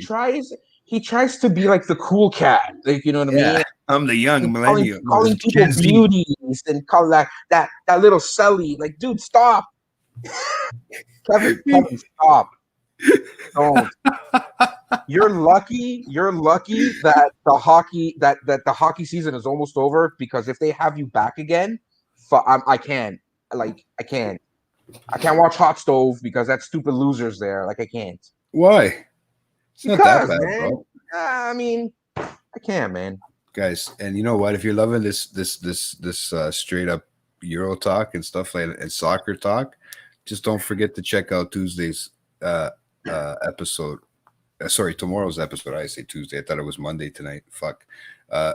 Tomorrow, drop it tomorrow of the Dragon Ball Z. It is different than yours, bro. I had to just check it up on our studio, and it is different than the one you did. So they didn't invite you. So you can be mad at them, but you're gonna get some great conversation out of there. That's cool. Playing with each other's balls.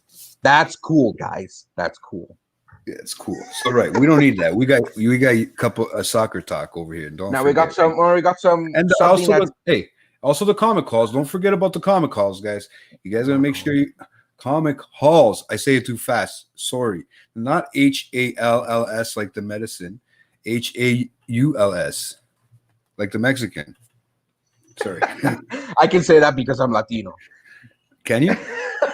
I think I have a lot of different races in me. Like I think my wife is always on my ass about like being what if you've been in a different kind race? Of person. Huh? What if you've been in a different race? Are you allowed to make fun of it that way? Are you allowed to use that? See, there's a lot of questions. You're married into a different race? I don't think. No. If you've been in one, if you know what I mean. I don't think it qualifies. Yeah, no, you don't have to see. That's when it becomes too much. I'm just talking up. Nobody. That is the point. Let you tune in and watch, guys. This is what you get from this show. You think you're gonna get? You're lucky I have pants on. See, but here's the thing, John Thomas. Here's the thing. There's the innuendo is basically both parties understand where the conversation is going, but there is no conversation. No, hold on. The double innuendo is when both parties know where the conversation is going to without actually talking about how it's going there. Well, you get what I mean? You gave it a pause for a second. Like I didn't know what you were talking about. But that's the whole thing. You as the deliverer of the comment, you have to kind of guess or assume that the other person knows what you're talking about. Okay, I get what you're saying. You can't just be like, oh, if you've been in a different culture. It's like, okay, what do you mean?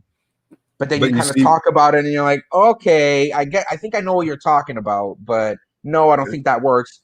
But then you go a step further and be like, hey, bro. Well, no.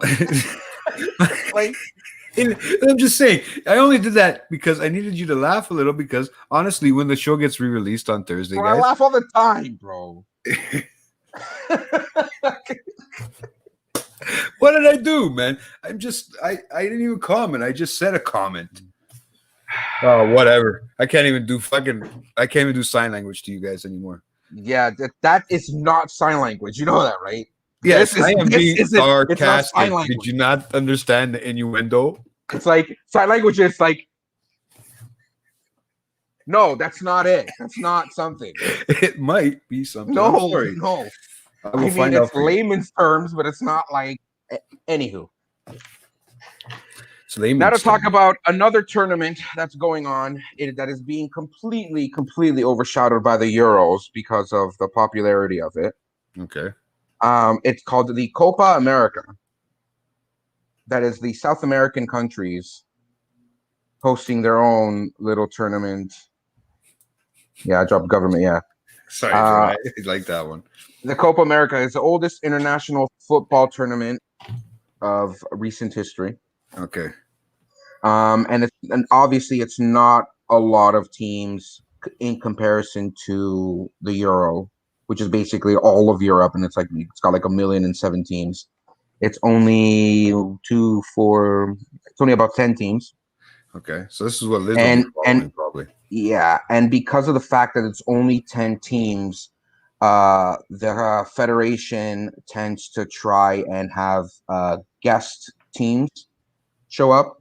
Like, for example, Qatar was supposed to show up because the World Cup is happening 2022, I believe. I don't remember. And they're the host, so they want to kind of add more publicity to Qatar to have them come in. Question. And I think Australia, what? Qatar is a word? A country? Qatar is a country, and it is a word. No, seriously, I didn't even know. I honestly, guys, I'm sorry, I apologize. I didn't know that was a country. Exactly. I Exactly. thought it was a province, a state, or like So the city or some shit over there. Some, no, no, no. Okay, I don't care so much. Leslie's comment, I agree with a lot. It's so underrated, and I wish more people would pay attention. Yeah, it's so true. Here's an example. Okay. This is my Copa America notes. This, that, and that. How did this take me almost 3 times as long as the Euro stuff?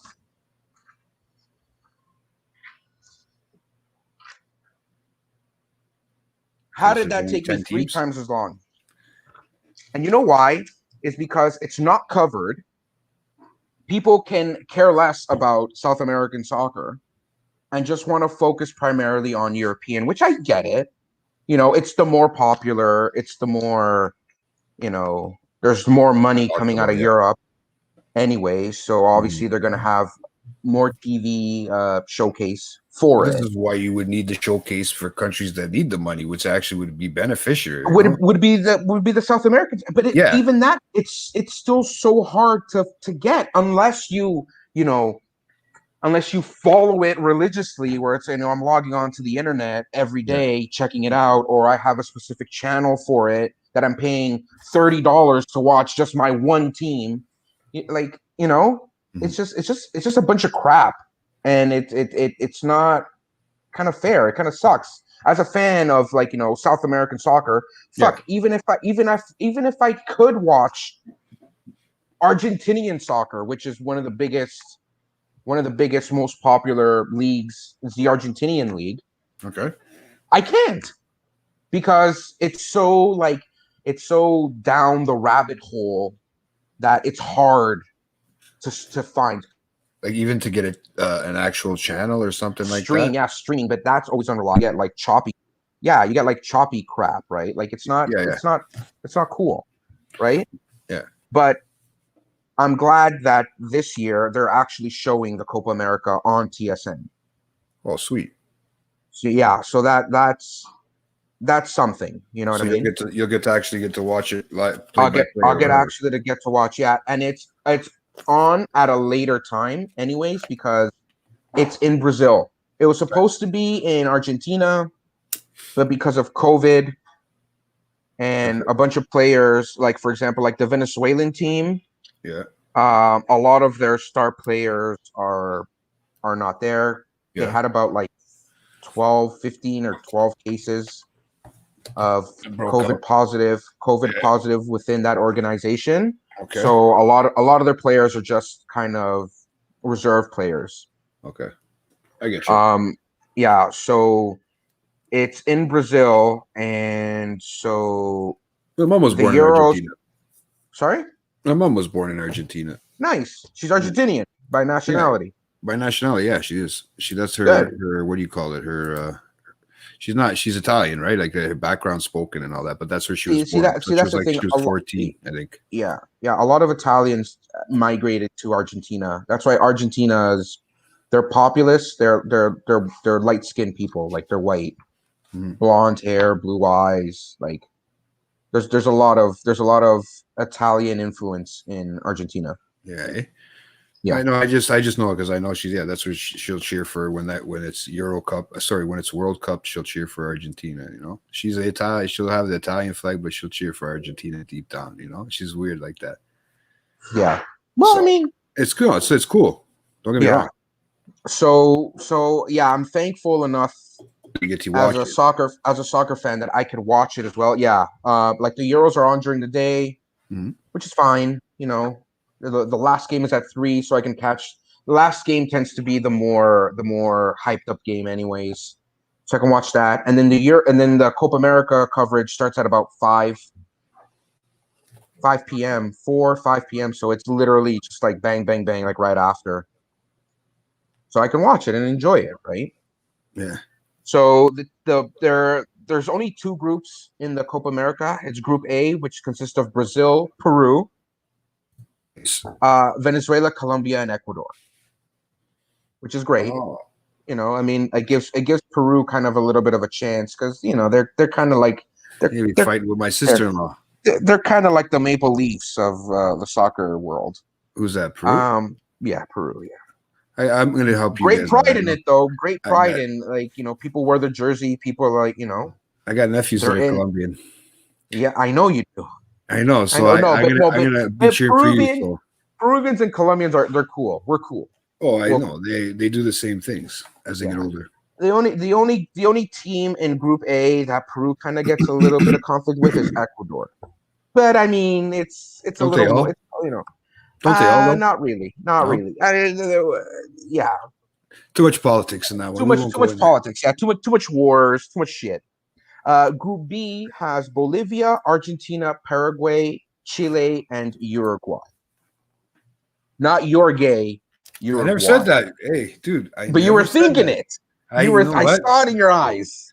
No, I didn't. It took me a second even to clue in what you had just said there.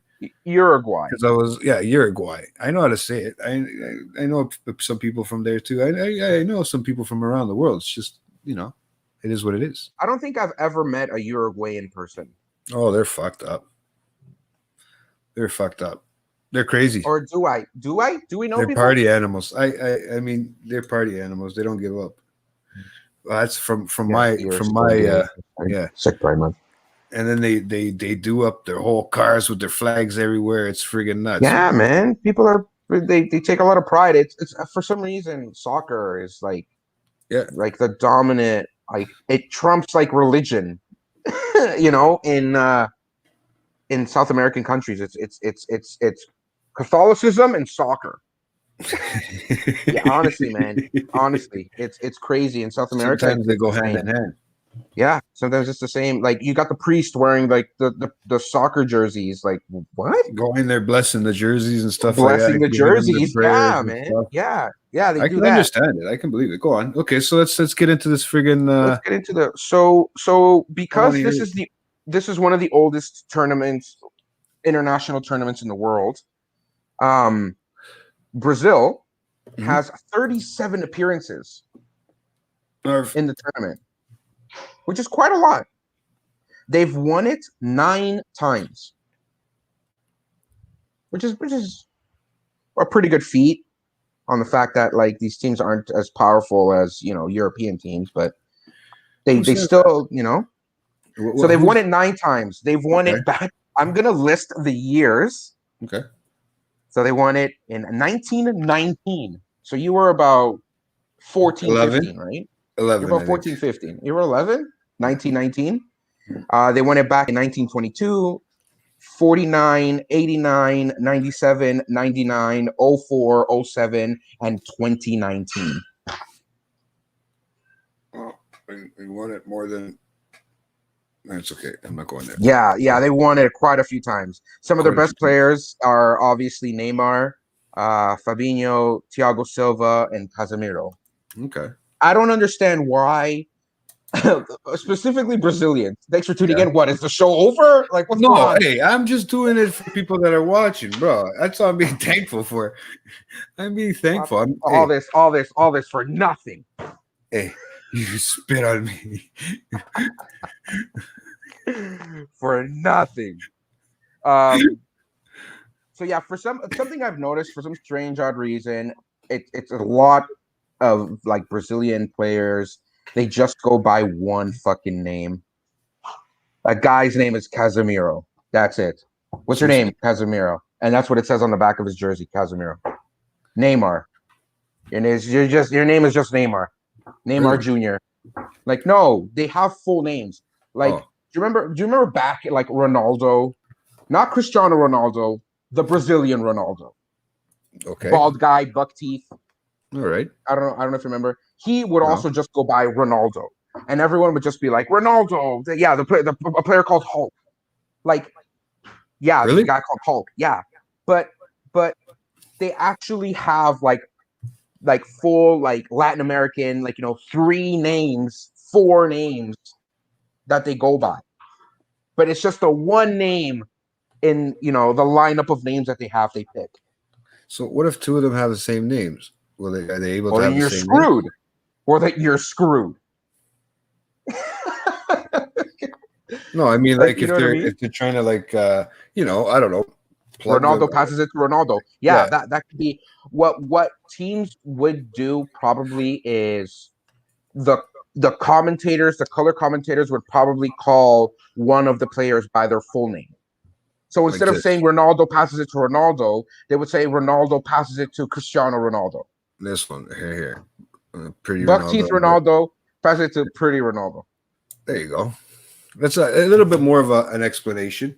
Not so dirty. Just, it's the truth. You just said there's only one name. They should give them different names. So that's kind of cool.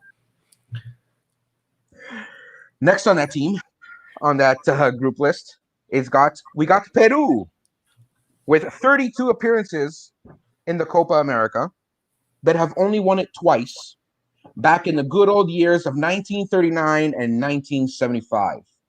So you were there, right? You heard in the news, right? I think so. Yeah. So they won it. Their best players include Cristian Cueva, Andre Carrillo, Renato Tapia, and this new guy. He's not really new. He kept getting snubbed by the Peruvian Federation. Okay. I don't know why. I haven't really. So gangster when you say it like that. Yeah, they got snubbed. His name is Gianluca Lapadula, who is half Peruvian, half Italian. Bang. That's why it sounds so gangster. Probably. Like my children might be someday. Half Italian, half Peruvian. Watch out. So Peru is gonna have, because Peru they're gonna be fucking good soccer players. They snubbed like 4 or 5 of their well-known players, and threw in some young bloods in to try to see how the team can work with these young guys. So Peru's going to have a pretty hard time trying to beat Brazil, maybe even Ecuador. Like they're going to have a little bit of a battle, uphill battle to do, but yeah, but it's always the guys that have the uphill battle that have something to fight for, bro. Yeah, that's very true. You know what I mean? I think I said I'd be an underdog before I would be the guy on top. I know, eh? You know I know. Mean? There's something about being the underdog and fighting your way and clawing your way up and beating these heavy favorites, and there's something about the Cinderella story that is so much more like endearing than France won it again, or Germany won it again, like Yeah, that's the good thing, and I like hearing stuff like that, especially when teams that could use that support even in the country or whatever too, man. Are you referring to the Montreal Canadiens, bro? Because they are the Cinderella story of the NHL. You know that. Right? Now that you said that, it kind of reminded me. They are the Cinderella story of the NHL. Right? I'm just saying. I'm there for I'm there. Like I like underdogs. Yeah, underdogs. Yeah, underdogs. Speaking of underdogs, the next team is Venezuela, who only have 18 appearances, and their best result was in 2011 when they came in 4th place. Now, Venezuela is the team with all those COVID cases, so a lot of their top tier players aren't there. So it's kind of hard trying to find who's a good player. So I just kind of based it off of most goals scored, and it's a guy called Cristian Cáceres. These are a lot easier to pronounce, these names. Cristian Cáceres, yeah, they're a lot easier than fucking what's it again? Yilmaz, Burkak Yilmaz, or whatever the fuck. Yeah. No, I like the way you pronounce it, to be honest. It's a lot better than, or this other guy, what's his name? Cristiano Ronaldo. Who the fuck's that guy, man? Yeah. Anywho. He's a fairy. Yeah. Not a dog. A very nice person. Next team, a very nice person. Next team on that list is Colombia. With 22 appearances, and they've only won it once, back in 2001. They don't have, for some odd reason, good facts to tell. I can use that against my sister-in-law now. Exactly. For some strange odd reason, in this Copa America, they don't have James Rodriguez, who is one of their best players, young guy. He showed up in the World Cup and he just kind of blew everybody away with like his speed and his agility. He's not out there. And another guy called Falcao, who is another, I think he's a midfielder. I don't remember, but they snubbed them for some odd reason. They didn't make the team. And I don't know if it was because of their European. I think they Like for play. They European both play in teams. Europe. I think and I think they the commitment to the European team and the travel must have been some sort of issue. So they kind of said forget it. It's true because of COVID too and shit. It probably fucked it all up. Yeah, but they have this young guy named Luis Muriel, Mm-hmm. who apparently is one of their better, newer, unknown players, Mm-hmm. and Duyan Zapata. So those two guys apparently are one of the team's better players. Oh, sweet.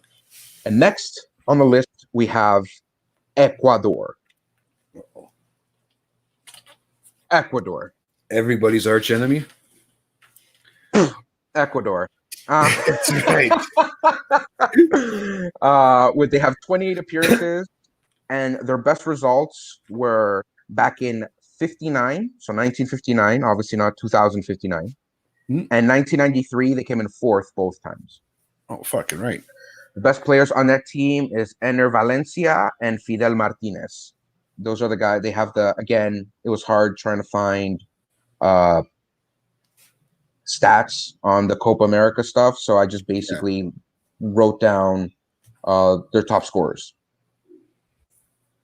Right, so the goals, the most goals that they scored during like qualifications and friendly matches. All that. It's even hard to find that stuff. Like if you're looking on your app. Shut up, Nico. Shut up. It's easier for me to pronounce these names, so yeah, I'm gonna add a little bit of the Latino sazon in there, bro. What's your problem? Martinez. Yeah, I have to. It's in my blood. I have to. Dude, he says it really good, man. That's a great pronunciation. I could never do that. I couldn't make my tongue go like ra-ra-ras, bro. You got to roll your R's. You go ra-ra-ra.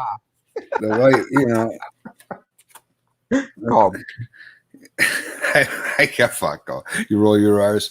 It's good with the tongue, I bet. Calm down. You're like, calm. Mr. fucking Latino. Oh, watch out. That's Group A. I told you. Okay, so the Spanish commentators are so much more better than the English North American commentators, because the English European commentators are pretty good. They're pretty good. If you wake up in the morning and you catch like the English Premier League, like the English soccer team, like those commentators, they're pretty good. But there's something dirty about the South American, like Mexico, South American commentators, dude. They don't give a shit. They don't care. If the player is a bad player and like he's not playing as good or he's not up to par with like whatever the team is wanting from this guy, they'll literally run the guy's name through shit.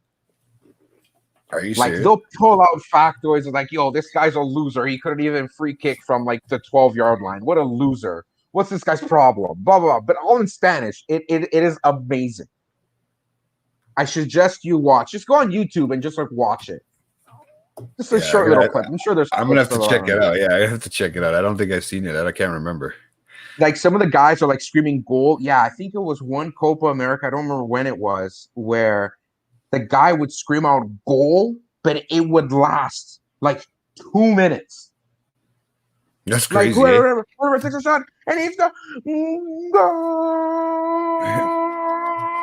It's like they're done celebrating. They're in the middle to do the kickoff, and the guy is still screaming goal. Yeah, it's hilarious. It's hilarious. Yeah, but you know what? It's actually good. It's a good entertainment. If you're just listening to it on the radio, which unfortunately, probably some people down there have to just listen to it on the radio. Yeah, and I think that's why they do it. It just they add more excitement to it.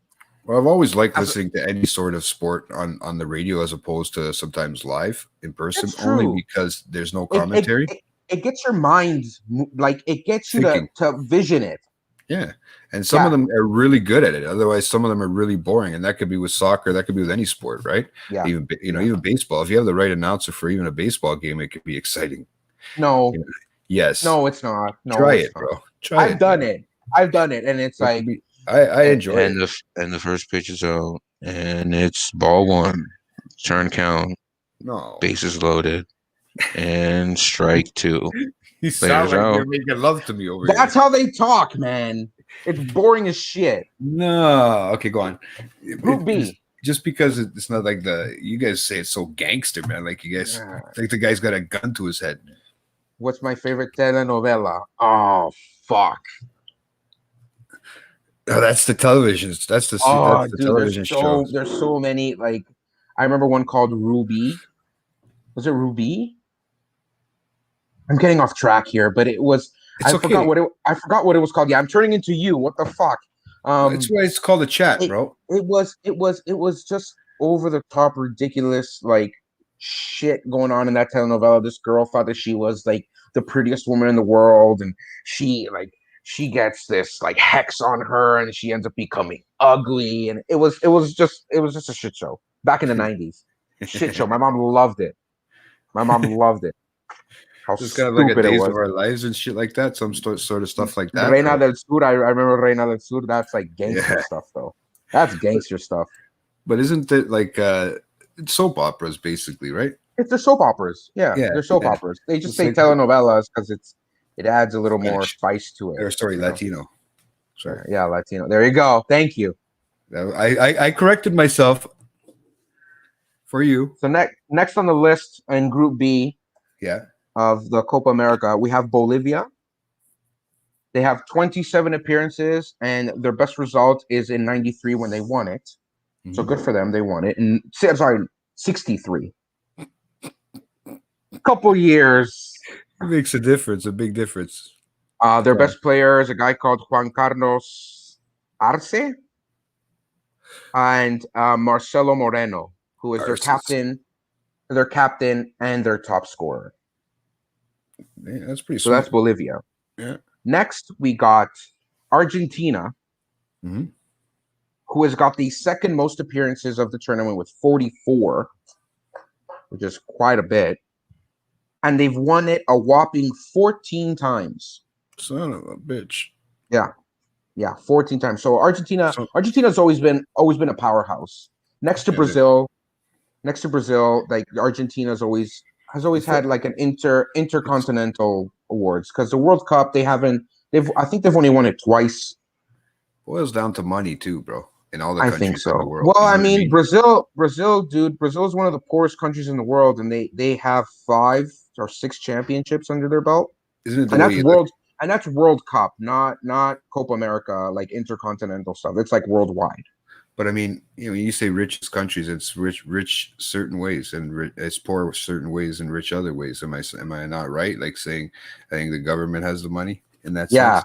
Yeah. Brazil is rich in fucking palm leaves and sugarcane. Okay, cool. Is that what you're saying? No, I'm saying a government. Beaches. They're rich in beaches. It's like one of those countries that it doesn't allow people to have everything they want. Just make them work. Yeah, the working class, man. I don't know. I don't follow. What do you call it? The world very much. This is new to me. This is kind of interesting. I honestly thought Bolivia was in fucking Europe. Bolivia is in Peru. I mean, it's close to Peru. It's right next to it. That's helpful for me. This is like they've fought wars together, apparently. Oh, that's all right. They help each other out. So Argentina won it in 1921, 1925, 27, 29, 37, 41, 45, 46, 47, 55, 57, 59, 91, and 93. Holy fuck. That was quite a bit, bro. That's how many times they've won it. That's a lot, man. Their best players are Sergio Aguero, Angel Correa, Angel Di Maria. That's what I was trying to say. And some guy called Lionel Messi. This is what I was trying to say, bro. And not because of sugarcane and whatever the fuck you were saying. That's what I was trying to say. But yeah, it's very true. Right, and that's what happens, right? They're rich in certain ways. So if they want to make their soccer team good and they want to bring in publicity, they can do that. That's what what's his name was doing in Colombia. Your boy there, Pablo? huh? El Chapo. Not El Chapo, bro. The other guy, man. Pablo? Pablo. He was all the money that he had. He invested it into The soccer team? into the Colombian soccer team, man. Wow, eh? Yeah, You just got them hooked on cocaine after. that's a known fact, bro.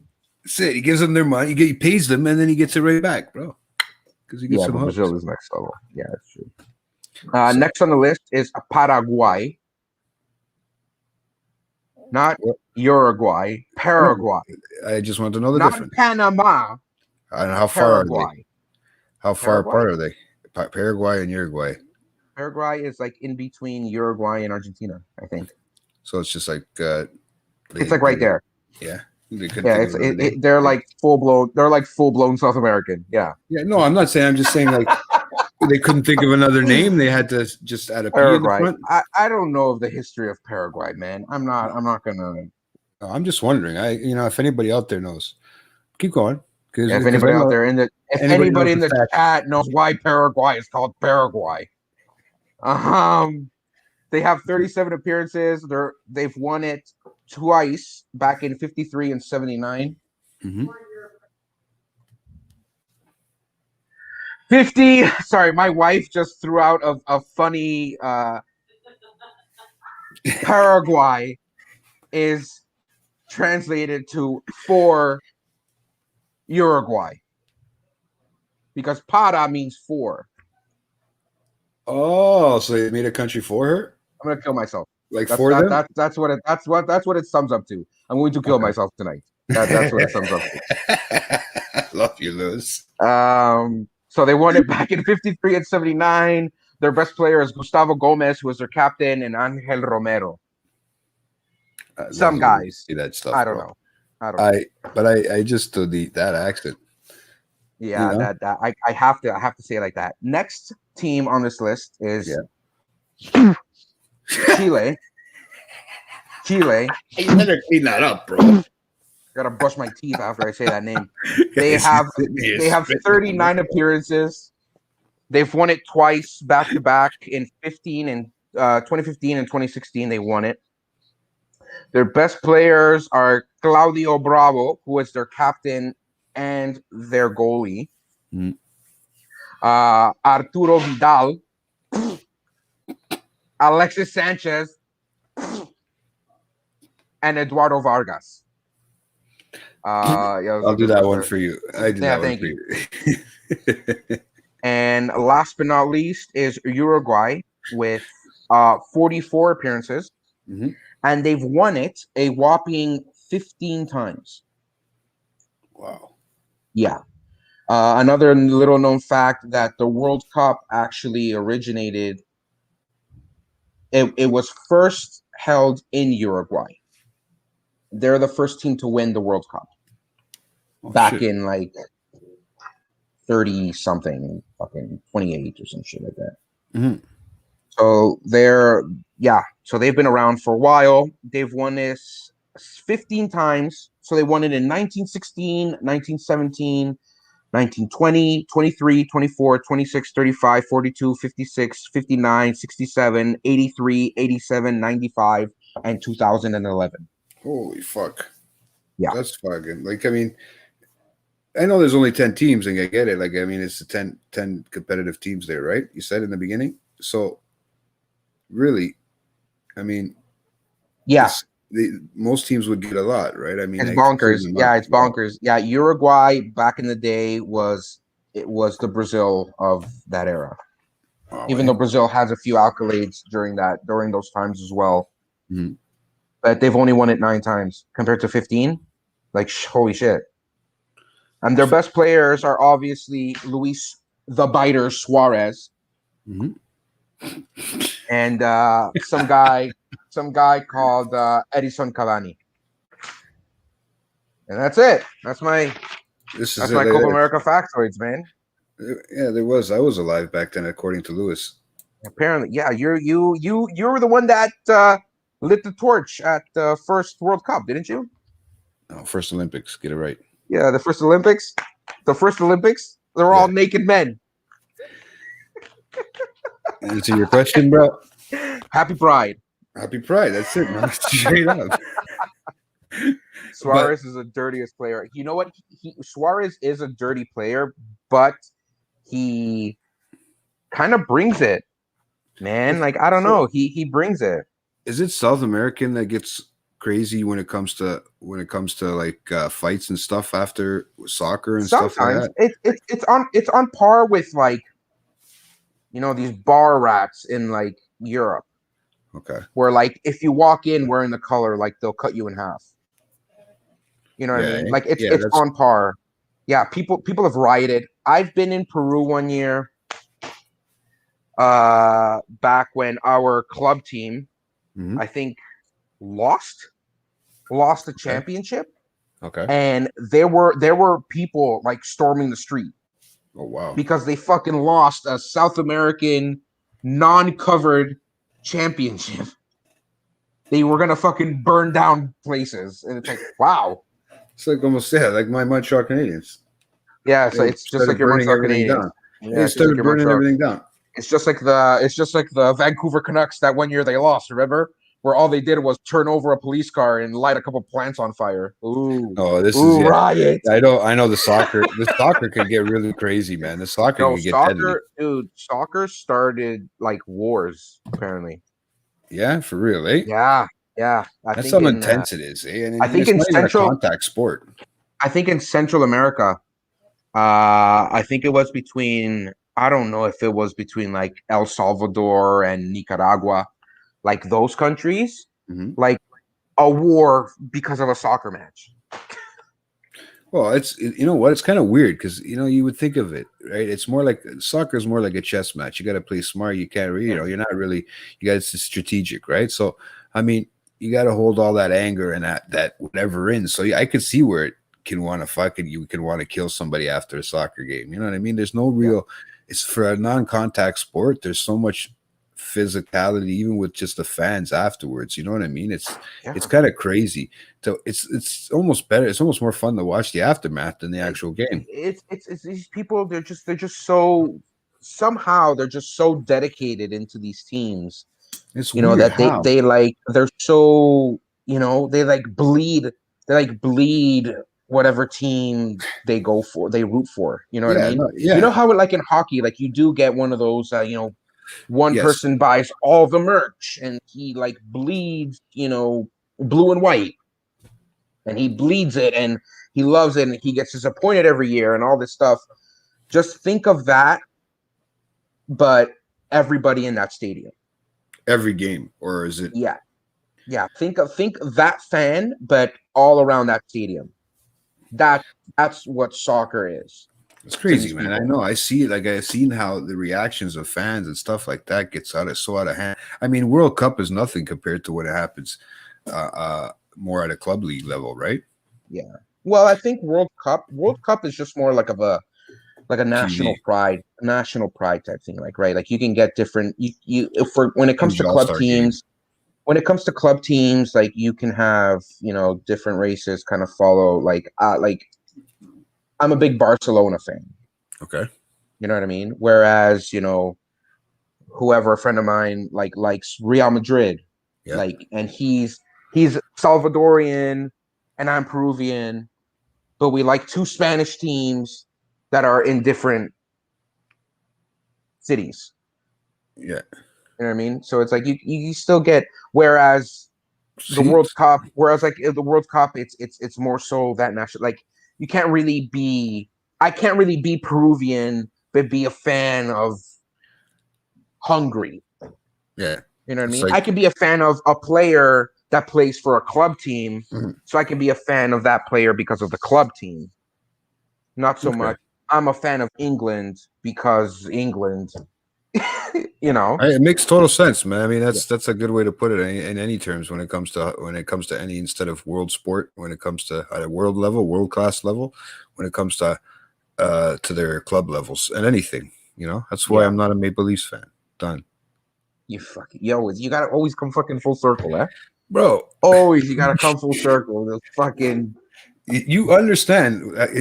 You guys always lead me into it, man. It's easy Bro, to come are full you circle. are you proud of me, bro? Are you I am look? fucking proud of you I more than haven't Leslie written because, I haven't written this and much no since like apologies grade 8. to Leslie. Hey, dude. Hey, I've never said like I said. I never said I'm not proud of you. Where the fuck did that come from? Guys, So we're gonna have a beef. Sal's comment, yes and no, but I wouldn't be like as passionate as when Peru advances. You know what I mean? Mm. Like if the only team is Chile, I'm not rooting for Chile. You know what I mean? What is the big? Why do you not like Chile? If the only South American team is Ecuador, I'm not rooting for Ecuador. I mean, it'd be nice to see a South American team win it, but I would sever my arm if Chile were to ever win the World Cup. You know what I mean? What the heck? Okay, but okay, I don't understand that. I can't. You want to like how would you? Okay, like just to kind of dumb it down. What's the beef with Chile? Okay, so again,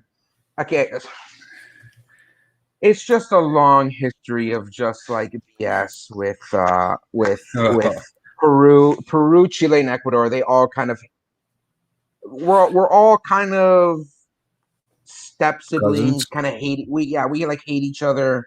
Yeah, distant cousins. But we're cool in a sense where it's like we're Hispanic, we're Latino, but we just kind of can't stand one another. I get it. You know what I mean? Oh, I get it. So like I have this. I know this half Chilean guy, and like just the way he talks and his mannerisms. I'm like, yeah, this guy's Chilean. You like can the way easy. The way he goes about, the way he goes about. Yeah. Same.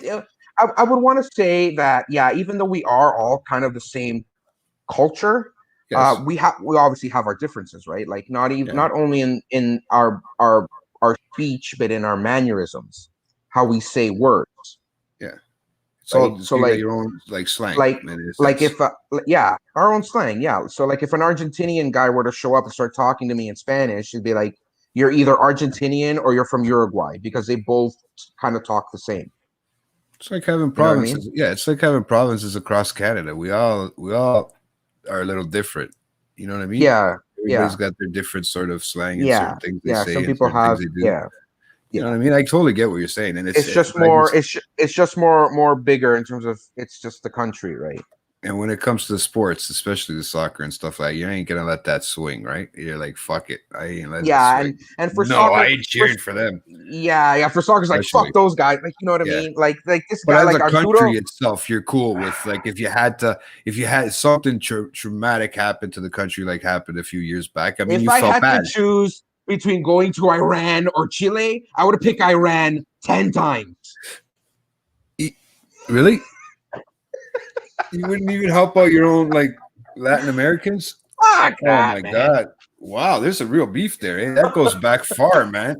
Holy. Like, I mean, man. We're still humanitarians, bro. I'd like to say. As much as I pick on people and fuck around with people and drive them up the fucking wall, I still like to believe we all care about each other and we all like to have each other's backs. Peru is cool. Peru is cool with Colombia. Peru is cool with Venezuela. We're cool with Uruguay. We're cool with Brazil.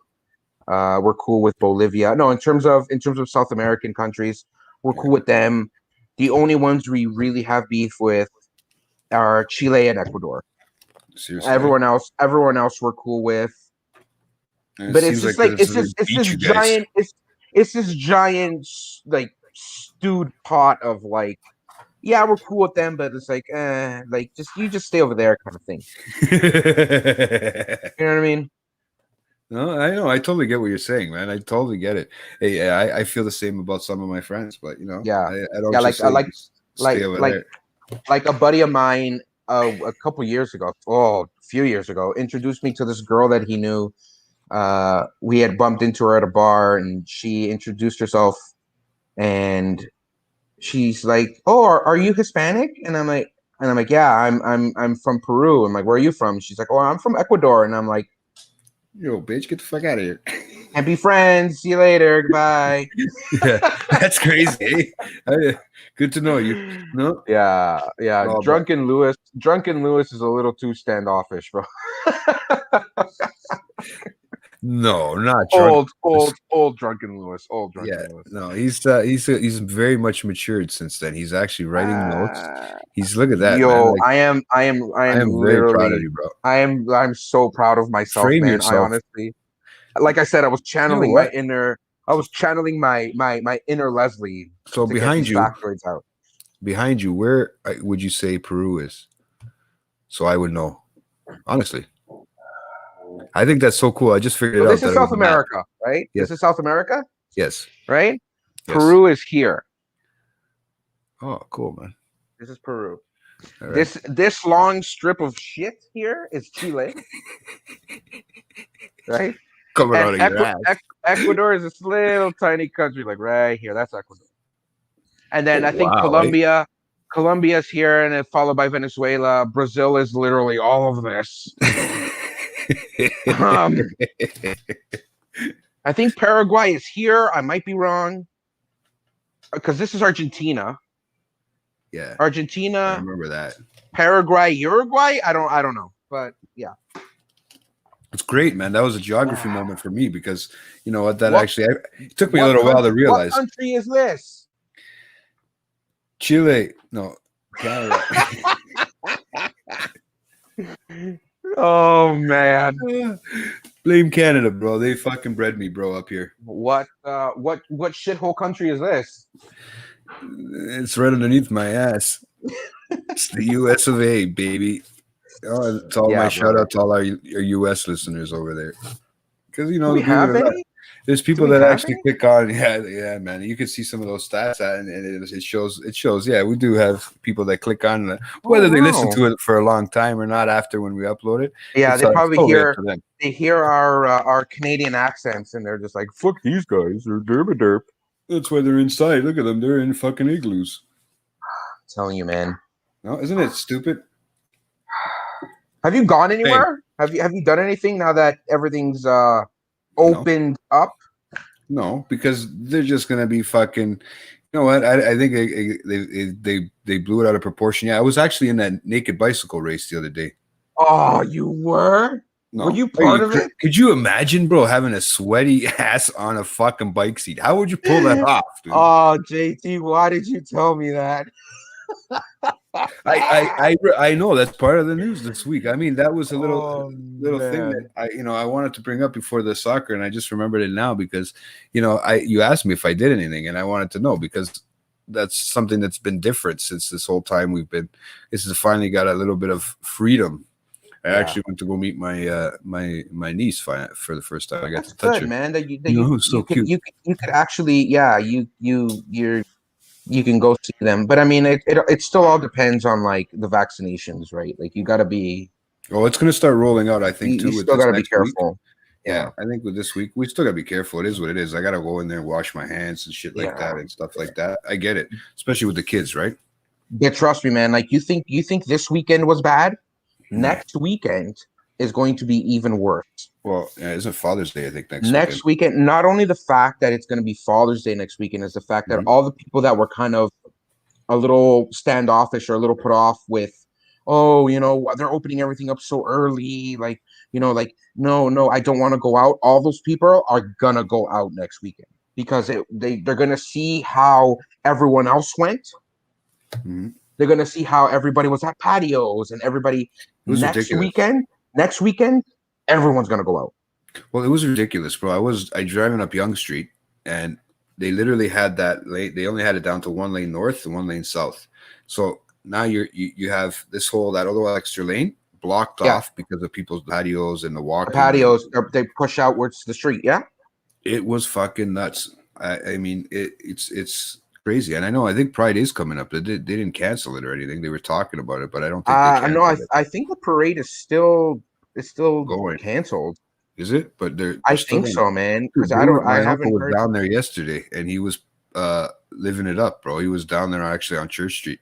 No, man, he goes down. He says calls it the Village, right? I mean, that's his thing, called right? The Village. It is So called he the goes, village. yeah. So It's not something. I don't It's know, not something bro. I that your know it as a uncle street. dubbed. It's called No. the village. I just thought I didn't know that. I didn't never You heard of it didn't that know way. that it was called the village. You didn't know that. No, man. I just knew it was Church Street. No, it's called the I village, bro. wanted to be polite and just call it Church Street and be correct. I didn't know what to say. Have you been down there? It's crazy, man. It's like a Yeah, I've party. been It's down there. opened up. My uncle was down there, so he was saying it was like you could hear the noise in the background. I'm thinking to myself, "Holy fuck!" You know, it's been over a year and a half that I think it's been opened up like that because I've driven around there. I go to the doctor's appointments and stuff like that, so I have to drive down that way to get there. Yeah. You know what I mean? So it's Why are you making that face? Because I know that you're saying things and that you're thinking about something. I'm not thinking about anything, man. I can tell in your face. I'm thinking, it looks like it's a party. Your forehead's all sweaty. I've been to a bar down there. I've had a good. It's party time, man. But you just gotta be careful. If you don't want to get picked, if you don't want to get picked up, you gotta make sure you walk in there with a girl, because otherwise you're gonna be walking out with. Oh, regardless, man, you just gotta be like, hey, man, I'm good. Hey, it is what it is, right? If I walk out with a dude, what are you gonna do? You're gonna disown me? Exactly. Who cares? Exactly. 2020, baby. No 2020. JT. Hashtag no J2 shits anymore. J2 shits, bro. J2 shits. No. But yeah, no, it was it's you didn't go out, you didn't hit any patios or anything this weekend? We haven't gone to any patios yet. We did go out. We went to go kind of try to see where we can get into, just to kind of window shop. But it was brutal, man. There was a lot of lineups. It literally looked like I was going to like Canada's Wonderland, waiting to get into one of the rides and waiting like 45 hours to get in. It was brutal. The highways were crazy. I was trying to go north yesterday night, and it's like going north on a Friday, on a Saturday or Friday of the weekend, and then even coming south today to get this show. Crazy. If I would have waited an extra hour to leave, it would have probably taken me almost an hour and a half just to get home from Bradford up there, which should only take me about a half an hour, just because of traffic. Yeah, the traffic was crazy, man. It's everybody's up at their cottages doing all their things, and this is the time, man. This is the time. Unfortunately, yeah, man. Because who knows, bro? It might. Let's hope that nothing happens and we don't have to go back into a fucking lockdown shit situation again. But we'll have to see. It all goes. It's all time, right? With rolling out all these vaccinations and all this stuff, like they're gonna create, a little more safety, a little more protection against this shitty disease or virus. I mean, yeah. So man, we'll get a hold of it. We'll get a hold of it sooner or later, bro. There's not much I love how CP24, the day the patios opened, they interviewed this guy who was patio hopping. He was going, bar hopping. Yeah. He was patio hopping, and he went to like 10 different patios that night. 10. That's crazy, man. The lineups he must have waited in just to get into the patio. Holy shit! And then the following morning, again, I turn on CP24, and they're interviewing these 4 girls that are at this patio again, in the morning, and they ask them how are you liking the fact that patios are now open and everything? And she's like, oh my god, we went to 2 patios last night, and we woke up this morning and figured, you know what? Let's go to another patio and have breakfast. Like patios, going to a patio is the new fad. I know some it's people the that new have gone. trend. I know some people that have gone this weekend. Like, have you gone patioing yet? Yeah. Like, that's the new trend. It's like, just goes to show you how much we took for granted going to a patio, where it was just like, Do you think it's going to be a big culture shock and everybody goes back to kind of normal again? Like, see how it's happening? Man, I don't think it's going to be a culture shock as much as it's going to be like a fucking like a devouring of like wanting to do it. You know what I mean? We're going to get not going to be a culture shock. Like in the sense of going to see people and doing stuff and whatever again, we're going to get so sick of each other, we're just going to want to go back home and chill out. It's going to revert. It's going to be so weird, man. I just feel like it's going to have a hard time adjusting. It's not going to be obviously, within the week, you're just gonna be like, fuck it, I don't want to go out anymore. It's gonna be like back when you were like 18 years old or 20 years old, and you can go and buy that drink at the bar, and it's gonna be like that. Everybody's gonna be doing it for a little bit. Yeah, and then just because they can. Yeah, and it's gonna be like a year or two from now, where it's gonna be like, fuck it, like it's gonna go back to, I don't want to spend any money, I don't want to go out. Yeah, and a lot of it's gonna have to do with the media, because the media is gonna portray like, yeah, it's great, look at the patios, this and that. That had to play a lot in this weekend what happened, right? So yeah, we'll see what happens in another week, right? But hopefully everybody kept safe and everybody did good, and we get the fuck out of this shit, because man, it's long awaited. We all got to get together and do something, man. Yeah, man. I'm telling you, I think what people mostly miss, it's not the fact that like, hey, I can go sit on a patio and have a drink, even though that is long awaited. I think it's just the interactions. That's what it is, man. Just between people. The most I miss are hugs. I miss hugs, bro. Are you sad, bro? What's your problem? What are you doing? I do. I'm a hugger. No. I'm a hugger, bro. We're on a good note. We're on a good I like note. it, man. No, I'm saying it good. All of a sudden, you got to put in quotes, I miss hugs. Like, come on. Hey, I do, man. Someone put that in the chat, please. As like a quote from JT. Guys, you know what I miss? There doesn't like a good hug out there. You know what I miss? You know what I miss? I miss hugs. You're just a fucking. I don't care. You're a fucking Care Bear. Shut That's up, right, bro. I watch Care Bear. Dude, look, this is my Care Bear fucking stare. When I stare, the Care Bear countdown. Yeah, the Care Bear stare. Right, that's it. The late night chat, Care Bear stare, man. That's it, bro. It lights up at night, man. No, it honestly. That's honestly what's the truth, bro. I don't know what it is. It's kind of, you can call it corny, you can call it whatever you want, but I'm not saying it in a bad way. I like even just greeting, bro. You know what? When was the last time you fucking gave a handshake? Oh, okay, I thought you were gonna say something else. No, but besides, like, to your wife or whatever, like that, or family, maybe family. Yeah. I give my wife handshakes. No, but you get what I'm saying. I'm not going to say like, hi, sweetheart. You can, if you can't. Yeah, but you can get that hug from her, can't you? Yeah, of course I can. Yeah. Right now, the fuck am I hugging? I'm hugging myself, bro. Yeah. You're crying you're crying with your pillow in the corner, right? Oh yeah, I miss you. I miss you so much. Nico, that's what I do. I think of Nico. And then I remember it's all right. I got an episode of shooting the shit coming up, and that's it. You do that disgusting male like sob.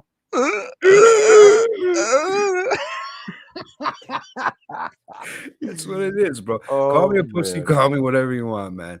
Honestly, you miss hugs. I do. Is that so bad to say? Is that the wrong thing to say? No, really? Man, not at all. Not at all, brother. I mean, it's happy hugs. You're a big Care Bear, bro. Not at all. It's countdown time. No. So hey, you gotta get something for a way back playback for me, or what? We're gonna put that love jam on for Nico, or what? Please put that song that we were playing before we even. I don't. Where did I didn't even read the whole thing before? You don't have to. Do you want to play that song, bro? Yes, I do. But what do we call it, man? And guys, before I gotta remind you guys, thanks for tuning in and stuff, because you guys hung in for a great 2 and a little bit hours here. Thank you guys for joining in and watch me enjoying gloat and be proud of myself for doing all this work. I swear to God, I haven't done this much work since like high school. I don't expect you to do lines of work, bro. I don't expect you to do lines of work. I know you guys come here as you to, because you want me to show up and come up and just talk shit. But like, I feel like, no, like, you know what? I'm just okay, but soccer's a good thing to do too. A little bit of pizzazz, you know what I mean? Yeah. But now you can keep us updated with all this shit. Because by the time I see you, when it's 4 weeks from now, you're gonna have a shitload of updates for that. Because honestly, your team might still be in there, and whatever team you're cheering for. Here's hoping. We're going for France, as long as it's not Portugal. For the Euros. Did you find it fun, Lewis? The research part. It was actually fun. I didn't know that there was so many teams that didn't really win that much.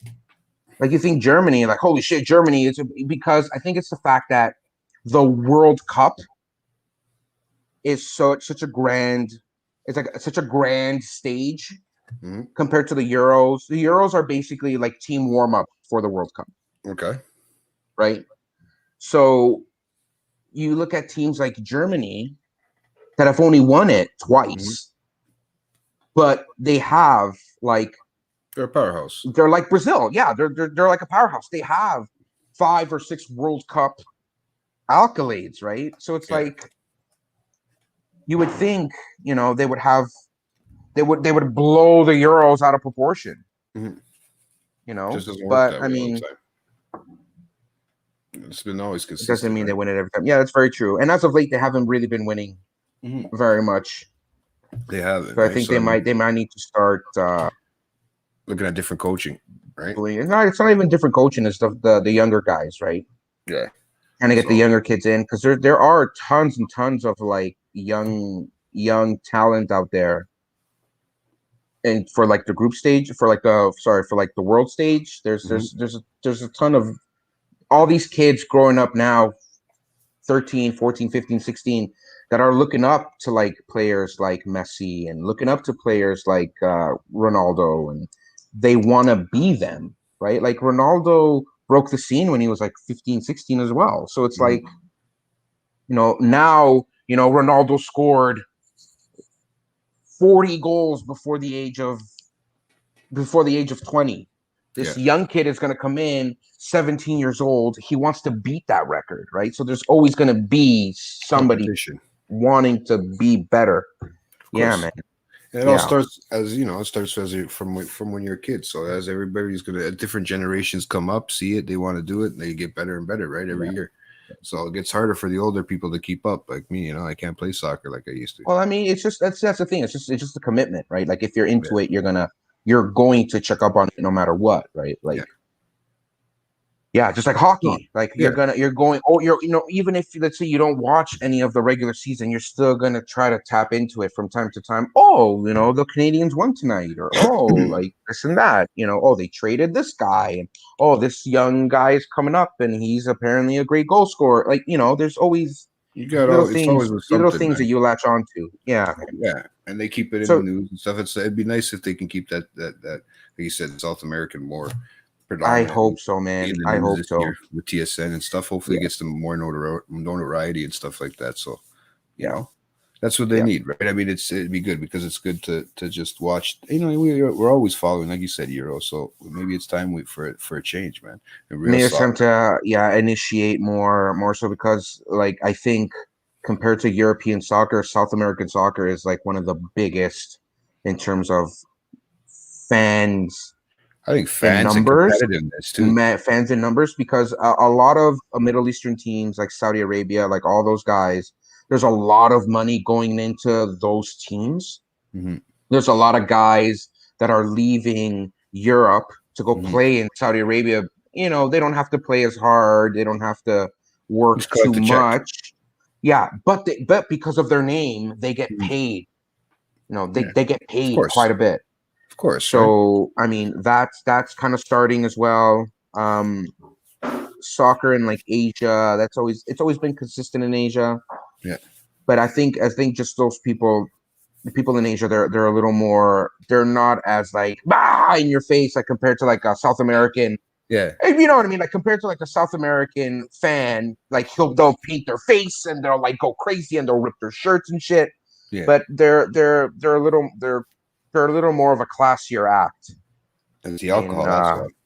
What? In Asia? No, they're more it's classier people. Yes, it's the alcohol in the South American. In the South American, riled up and going. Sure. It's all the rum. It's all tequila. Where's the rum? No.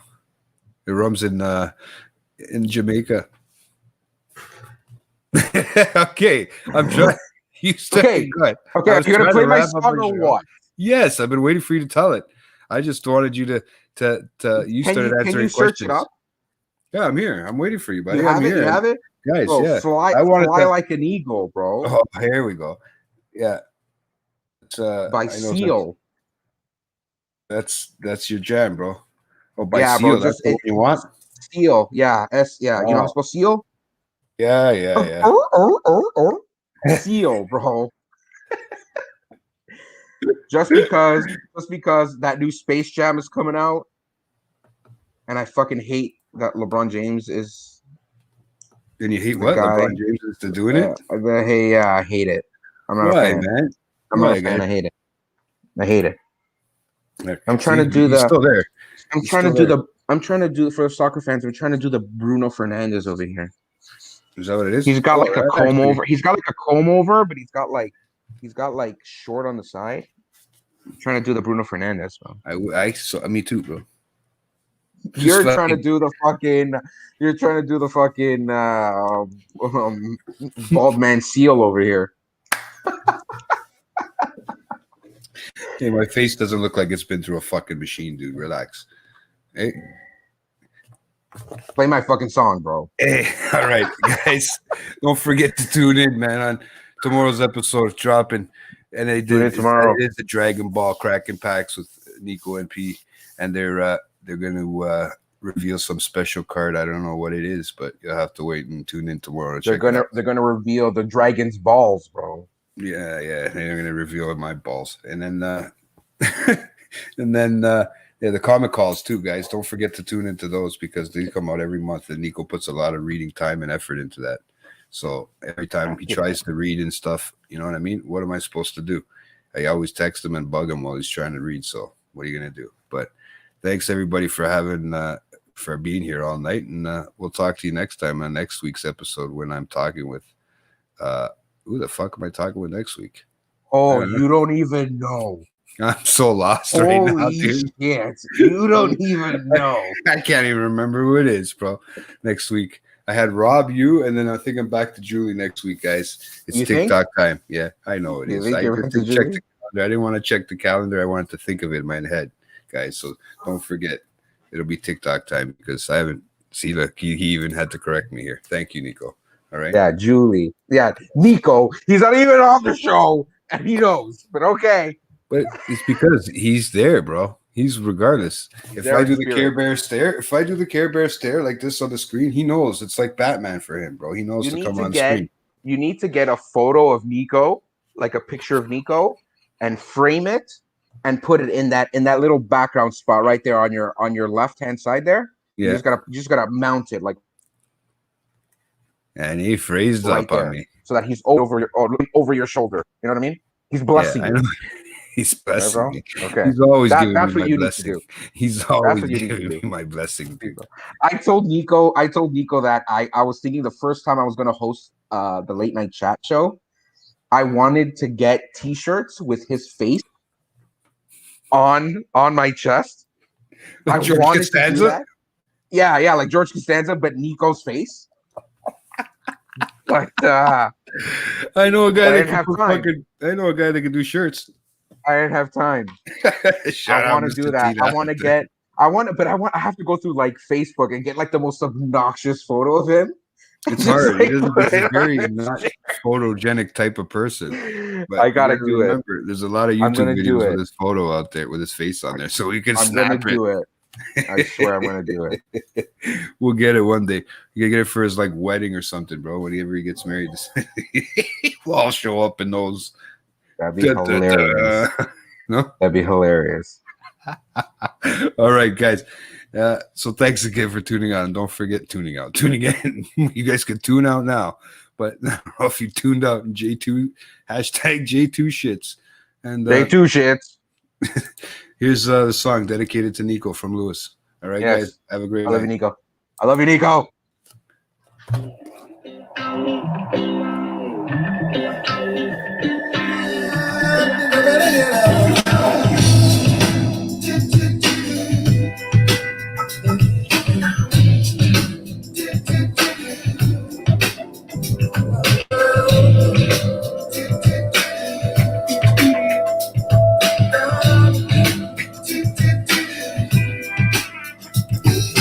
Time is on slipping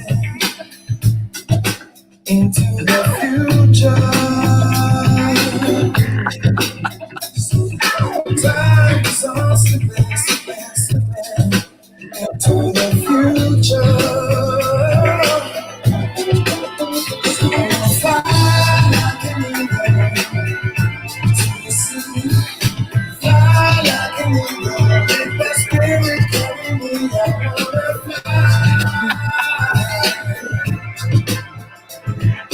Fly back into the future.